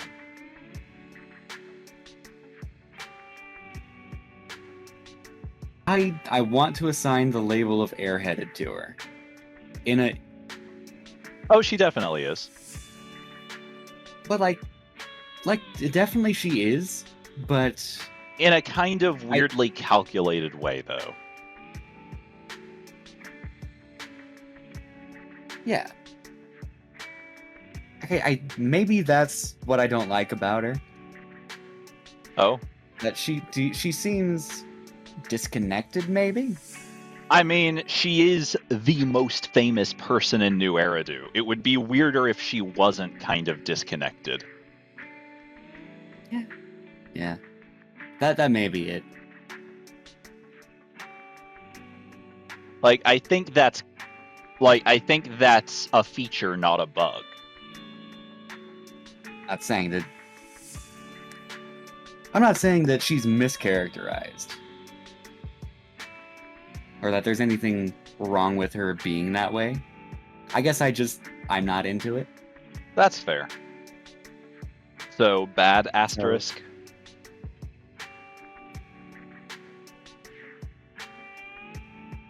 Well, if we're going by she's characterized well, just I'm not into it, it's hard to say.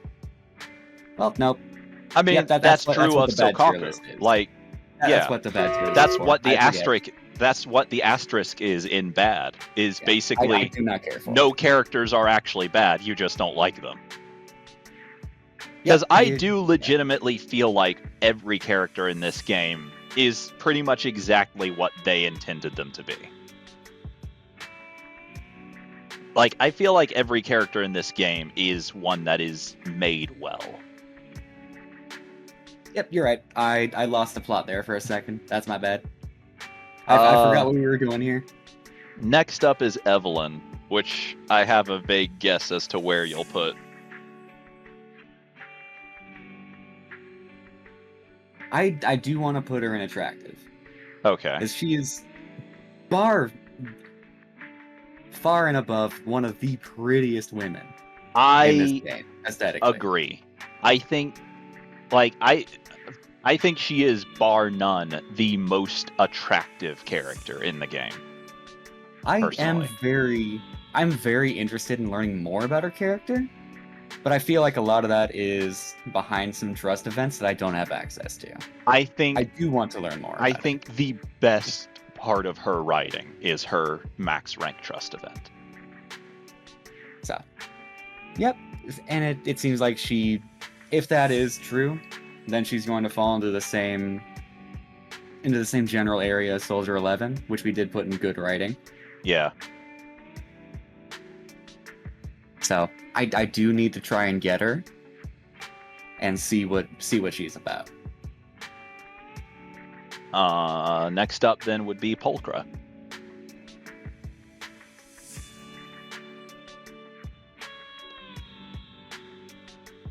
Are you afraid to let the internet know what tier you put Pulchra in? Okay, look, define wife. In terms of this tier list, or in terms of its actual definition? I'm making a joke. I would put her in literally wife just because I enjoy her character and I find her attractive. Oh, there we go. Okay, it did actually work. Honestly, for all the picking on you I do, I think I agree. She is a very well-designed character, and she has an extremely strong arc across her trust events. So strong of an arc that it makes up for the fact that she doesn't really have any personal character story going on anywhere else. She is an incredibly interesting character, and I love that they combined her introduction with an event that gave her that character arc. That is really good. Like, that was just a really good way to do that. She also was one of the first major characters that I got. I'm pretty sure I got her before S. Anby. I wouldn't be surprised. It was, yeah. They were, like, they shared the same introductory banner, and realistically, the chances of getting her before Sanvi were very high for that banner. She was free. Was with she? The event. Yeah, it was the it was that event with the Bangbu that thought that he was saving the world or something. You complete that event, you get her for free, but I did get her with a 10 with a 10 the weird like isometric combat event that I hated. Yeah. Yeah. I think I've just done my best to purge that event from my mind, and that's why I didn't remember her being free from it. I mean, thankfully, I played through that event before I got really invested in the combat of the game in general. Yeah. So I didn't have anything to compare it to. Fair enough. And also, thankfully, the entire event was built in such a way that the Bangbu did all of the fucking work. Yeah. I just had to not die. So I was able to power through it. Neat. Well, if there are no further notes, next up is Trigger. Her voice is incredible, and I love it so very much. Yes. It's doing a lot of the heavy lifting for the attractiveness. Her voice actor is one that I've been a fan of for a while. And it's such a good job. She doesn't have a huge range in terms of like how her voice sounds, but she has a huge range in terms of like how she can act, like the kinds of characters she can play. The voice itself isn't too far removed from her just actual voice, but she acts it so very well.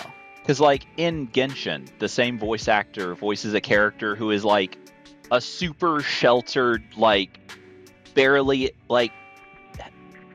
ever had friends because like everyone was too afraid of her family, like rich princess type. And then in Zenless we have Trigger. Like, she is so good at acting. Not at like making her voice be different, but at being different characters. Are we talking about Trigger? I was talking about Pokra. I did specifically say we were talking about Trigger. I said if there were no further notes. That was I've not heard Pulchra's voice actor in anything else, personally. Like, this is my first ever... Zenless is my first ever exposure to her voice actor. So I can't really speak to, like, her vocal range or character or acting range. The only other two places I'd heard her voice is during her live stream and playing a character that I did not realize she was voicing in a show that apparently you haven't watched. Correct. I do think her voice, like, I do think Pulchra's, putting aside the fact that I completely misunderstood who we were talking about. I do think her voice actor is, like, I do think Pulchra's voice over is amazing. Very. Probably would not have cared about the character anywhere as much as I did if not for that. I think she has a really good character design. I think she has a really good character arc across her trust events. I wouldn't have gotten that character arc if she had not become playable. And I would not have really been interested in seeing her become a playable character just based on her visual design. Like, her voice is a huge component of her character to me. So, like, I am basically what I'm getting at is I do generally agree with you. There are very few other women I would want growling in my ear like that. Are there any further notes then before we actually move on? Nope, that was it. Cool. What about Trigger? Trigger? I I do want to put her in literally wife territory, just because she is attractive, obviously, and I love the story and her character that was told. I love the story that was told in her character story. Yeah. And I'm very interested to see how she is as a character, past what we know of her from that story. Going back to kind of jokes on the name of the tier, I think she is, weirdly enough, the most actually literal wife material out of the bunch. Like, a lot of her trust events are very casually, not like aggressively in the same way Astra is, but like very casually kind of flirty and just, I don't know how to put it. Like, endearing. Yeah. Like, they very much like each other. It's not like you're getting at. Yeah. I don't know. I like Trigger a lot, and I like her voice, and like her voice actor a lot, and the way she is acted. Her voice actress does a very, very good job with her. Like, that storyline hit hard. And I wish that I had played it when I was more invested in the game itself, because then I'd be able to pay attention more with what was going on. Yeah. And I wish that I had tried harder to get her as an agent. I need to get her as soon as she's doing a rerun. Yeah. If for no other reason, then I don't have a lot of stunners left. That is a fair point. And she is really good. Oh, I don't disagree. With what I've seen of her in the playable teasers, she does seem incredibly good. Yeah. Well, anything more or move on? We can move on. Then Vivian. Vivian. You're really not a fan of Vivian, are you? I wish I was, because there is some good stories to be had in there. I cannot get over that obsession that she has. Yeah.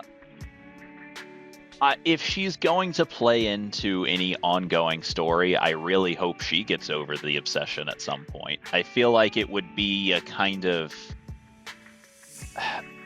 I feel like the character would kind of go to waste if she doesn't, at least to some degree.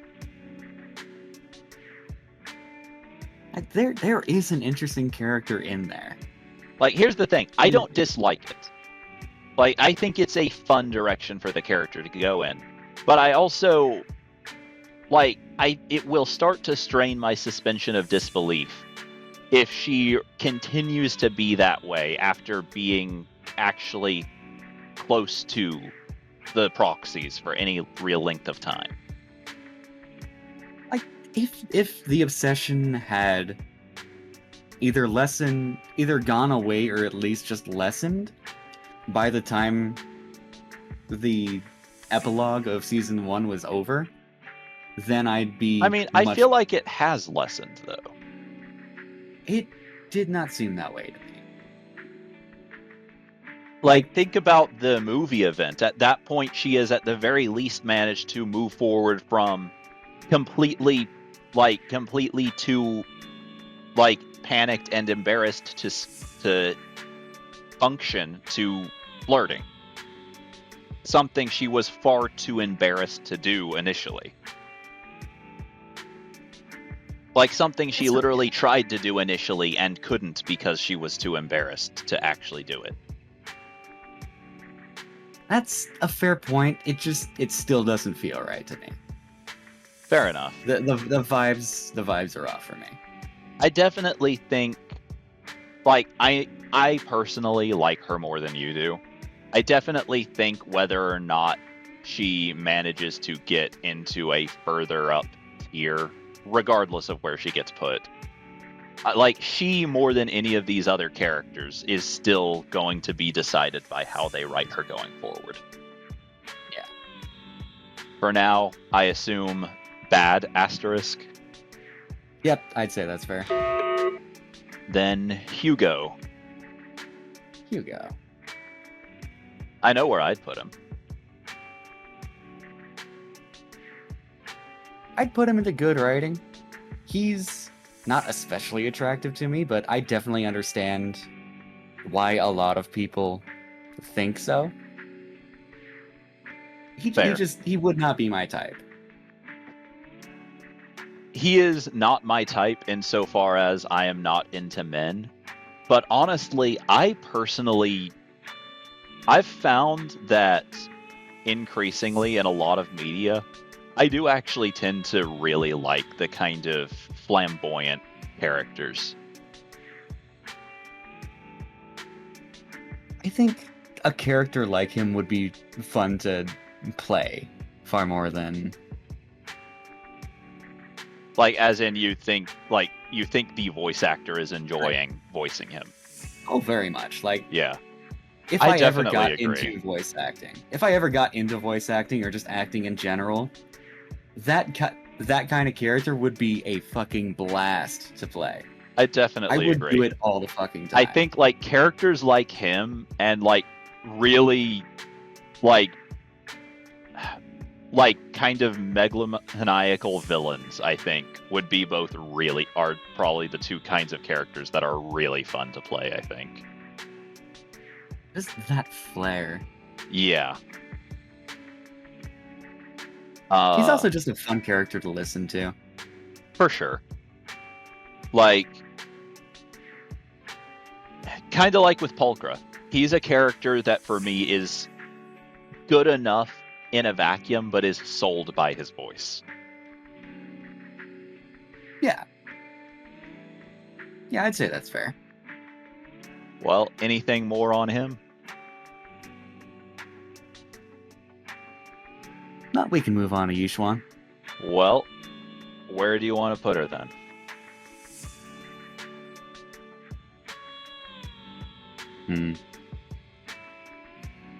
So I'll wait till you've made your decision, but I think you might actually find my opinion on her a little surprising. We are very early on,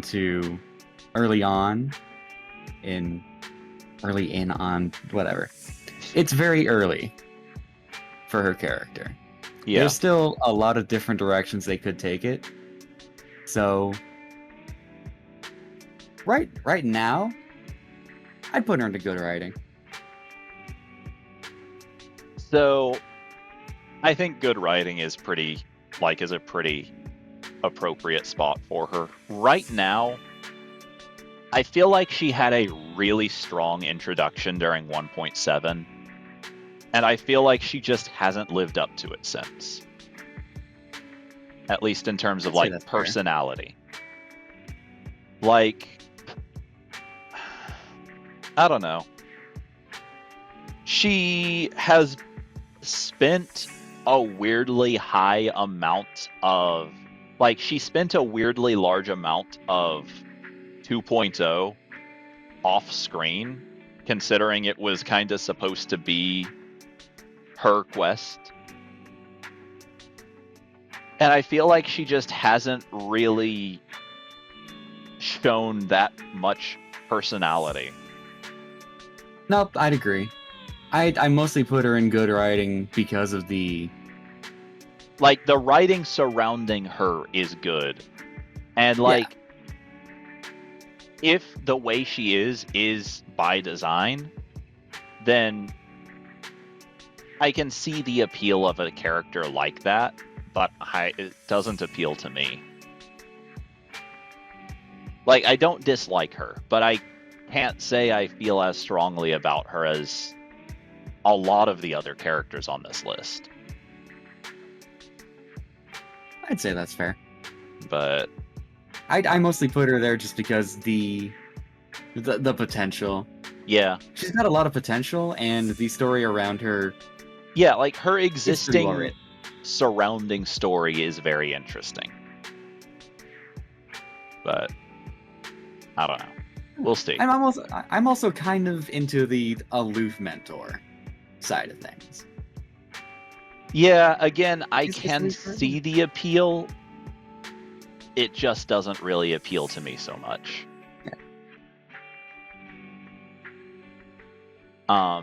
And then also, like, her character, you wouldn't know this because you don't have her, but, like, her characterization in some of her trust events just doesn't quite seem to line up with that aloofness, I don't feel like. But I don't know. I don't know. I think her character would be a lot stronger if she wasn't a playable agent. Yeah, I think that's kind of the problem, is like, on the one hand, I can see the appeal of having an aloof character.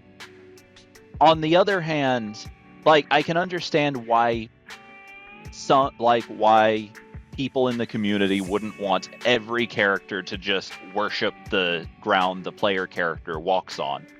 On the other hand, if a character doesn't have at least some level of personal care, I guess, whether positive or negative, towards the player characters, that it just kind of starts to feel like, well, why are they even here?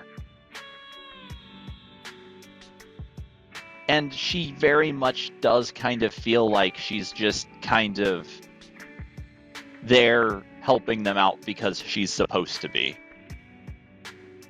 Yeah, out of, like, an obligation. Yeah. Just because we're her students.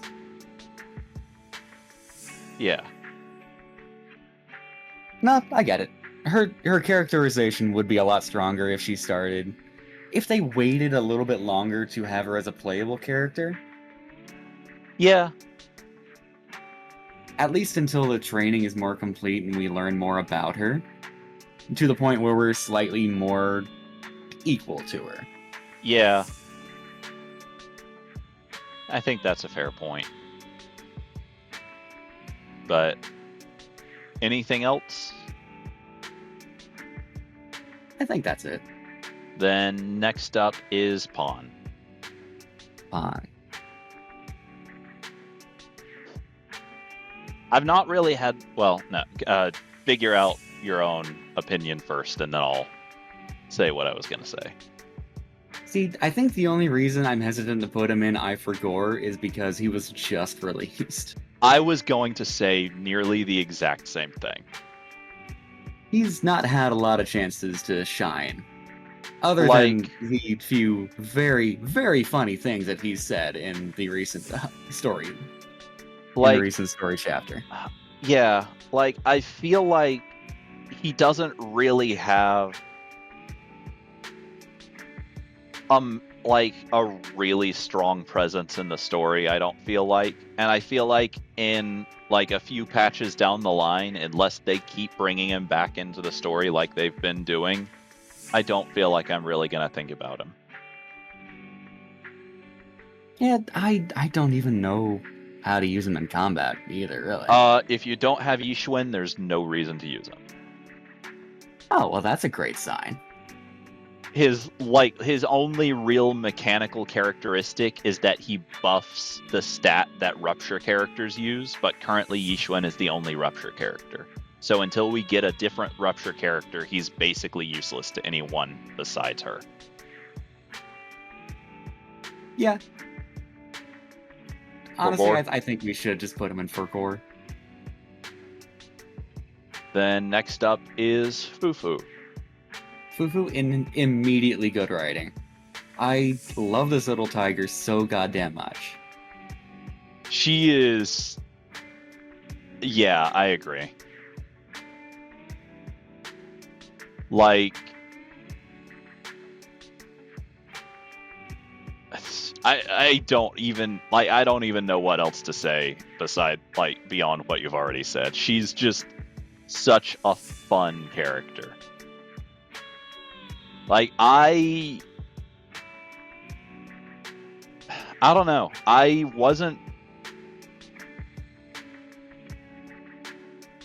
I'm kind of surprised that she is as well liked as she is. I feel like somehow or another she managed to be like the kind of generically cute character in a way that isn't generic and in a way that no one has taken offense with somehow. I am incredibly surprised at how much I like her compared to how much I don't like Sukaka. If you put them together, I shouldn't like one. I shouldn't like one as much as I dislike the other. It just works somehow. Honestly, I can't say I really see a comparison between the two of them, but I mean, for me, it's very much a vibes thing. I can't explain it.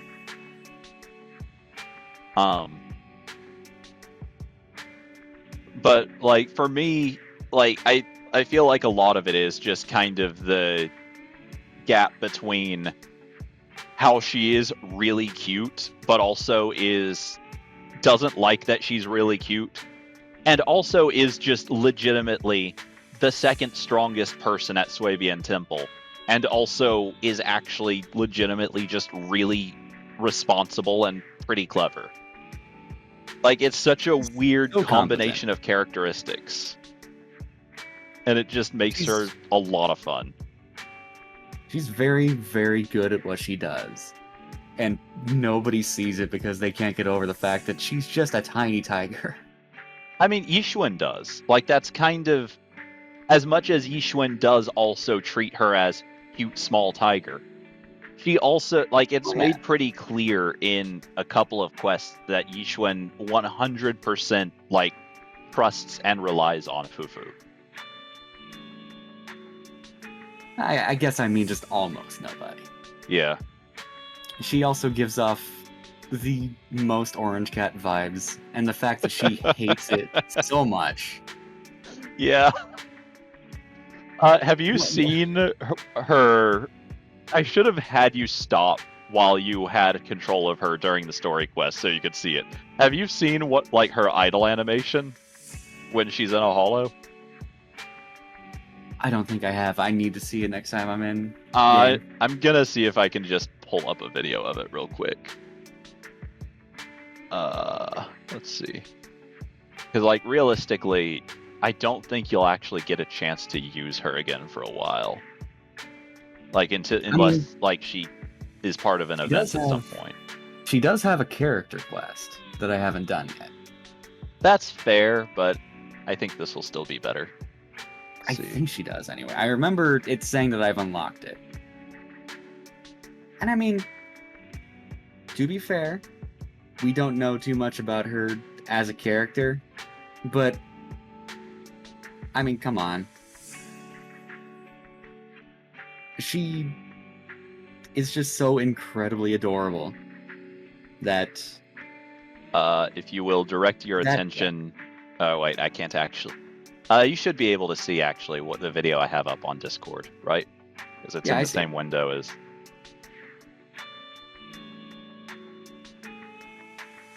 Oh my god. She just keeps going for ages. Like, it's... I'm pretty sure it's longer than this video is. Like, I'm pretty sure she will keep going for multiple minutes if you don't move. That poor, oversized popcorn machine. I'm not sure if the folks at home will be able to see this, but... I put it...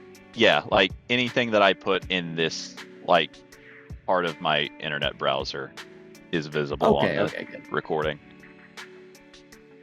But yeah, it's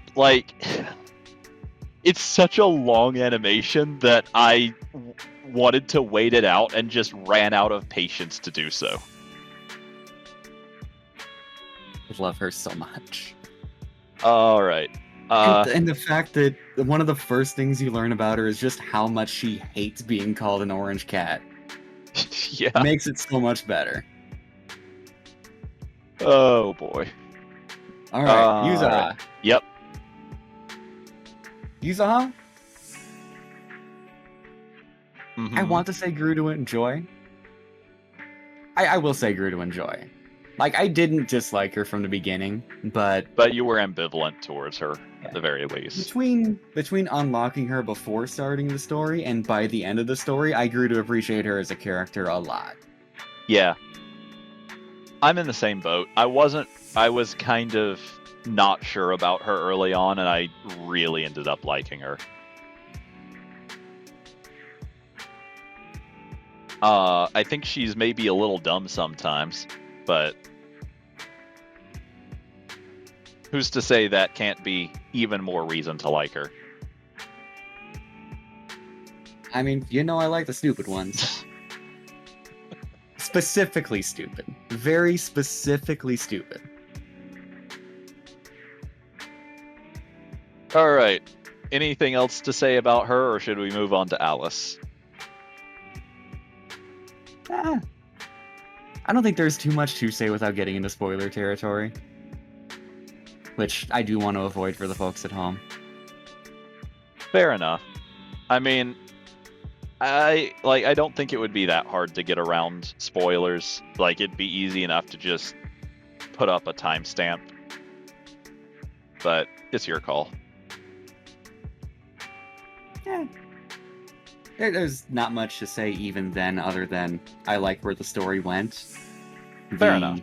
The revelations toward the end were surprisingly well done and hit in the feels immediately. In a way that I didn't expect. The only thing I'll say, the only negative I really have, and this is something you'll get to at some point, but like, I feel like the little kind of mini character quest that she has built into the summer event kind of just goes nowhere. And you won't know what I'm talking about till you've played it, but I think you'll understand what I mean when you play it. Probably. But with that said, next up is Alice, and I figure she'll be the last one because I don't feel like we have enough for the other two to talk about. All we have are first impressions, and not a lot on that front regardless. Yeah, I'll say a little bit about them once we finish talking about Alice, but Alice is the one who's important right now. I'm very much looking forward to using her. So much. She is a lot of fun to use, and she's just really cute. She's so incredibly cute. I'm only putting her in good writing because I'm putting her in good writing. Because she's far more cute than hot. So much cuter. I personally don't really feel like there's, for me, as much of a distinction between those as there is for most people. But this is your list, so. My reaction for her is far more awe than oh. So. Fair enough. But she is definitely up there in how much I like her. Yeah. Have you noticed that her little hair ornaments have L and R on them? I do find it funny that they label them. And she has them labeled like that. It's really funny. Did you notice that S and B's gloves are the same way? They actually have them labeled left and right. I did not notice that. I'll have to check next time I have the game open. Yeah. Like I said, the stupid ones. I don't know if that was custom made for her, if that was just the standard uniform, but either way. I feel like it was probably the standard uniform. Like, considering how wide the range was in both mental and physical capabilities of the individual Silver Series members, I hate to say it, but I wouldn't be surprised if there were a few of them that needed it. I wouldn't be too surprised if there were a few of them that still couldn't figure it out with that.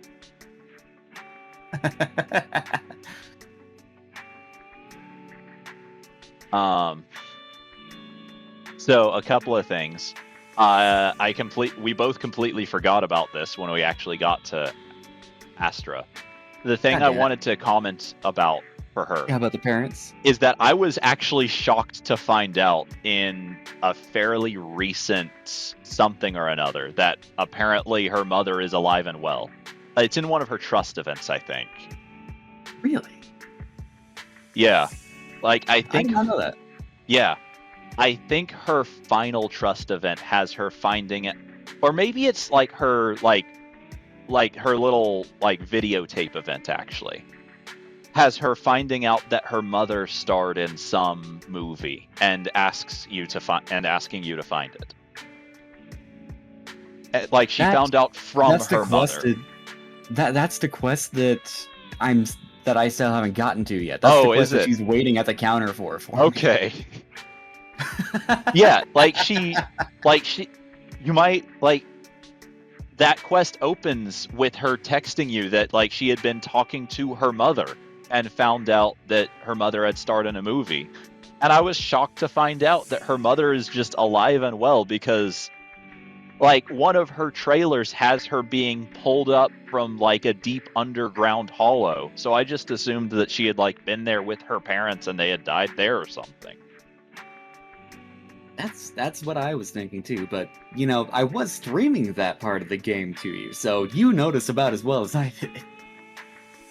I was also playing the game while you were streaming anything other than main story, though. Yeah, that's fair. I did make note that both Lycon and Astra were trying to text me at the same time. I do remember you commenting on that, yeah. Yeah. Actually, weren't both of those when you were trying to talk to Venus and, like, she kept disappearing because the text kept resetting the game world? Venus would just fuck off into the ether as soon as I got a text from someone else. Oh, that's so funny.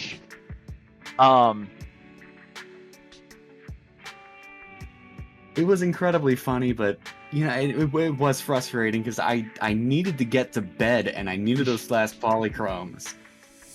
And the game was doing everything in its fucking power to stop me. And I still didn't get enough polychromes for a 10 pull. Correct. But you still got your characters in the end. I did. I ended up getting the last 3 encrypted tapes from the daily stuff, from the daily login rewards. Yeah. And that's why I had enough for a 10 pull. Alright, well, while we're sitting here talking, just since they are not visible on the video, but since they are at the bottom of this, like, list of possible characters, I'll go ahead and comment on Seed and Orphe. I don't really care either way about Seed right now. Like, we have basically nothing for her. We've had a few more interactions than that with Orphe and Magus, and I mean, Orphe's really cute, but that's about it so far. Orphe is cute, like visually. I don't know. I really like Orphe's visual design. I'm so very curious as to how she ended up in the situation where her tail is a gun that outranks her as captain. Yeah, that's definitely how a question. Yeah, that's definitely a question. Like, who knows? It's like me putting a fucking sock puppet on my arm and saluting it as Major. Like, what the fuck?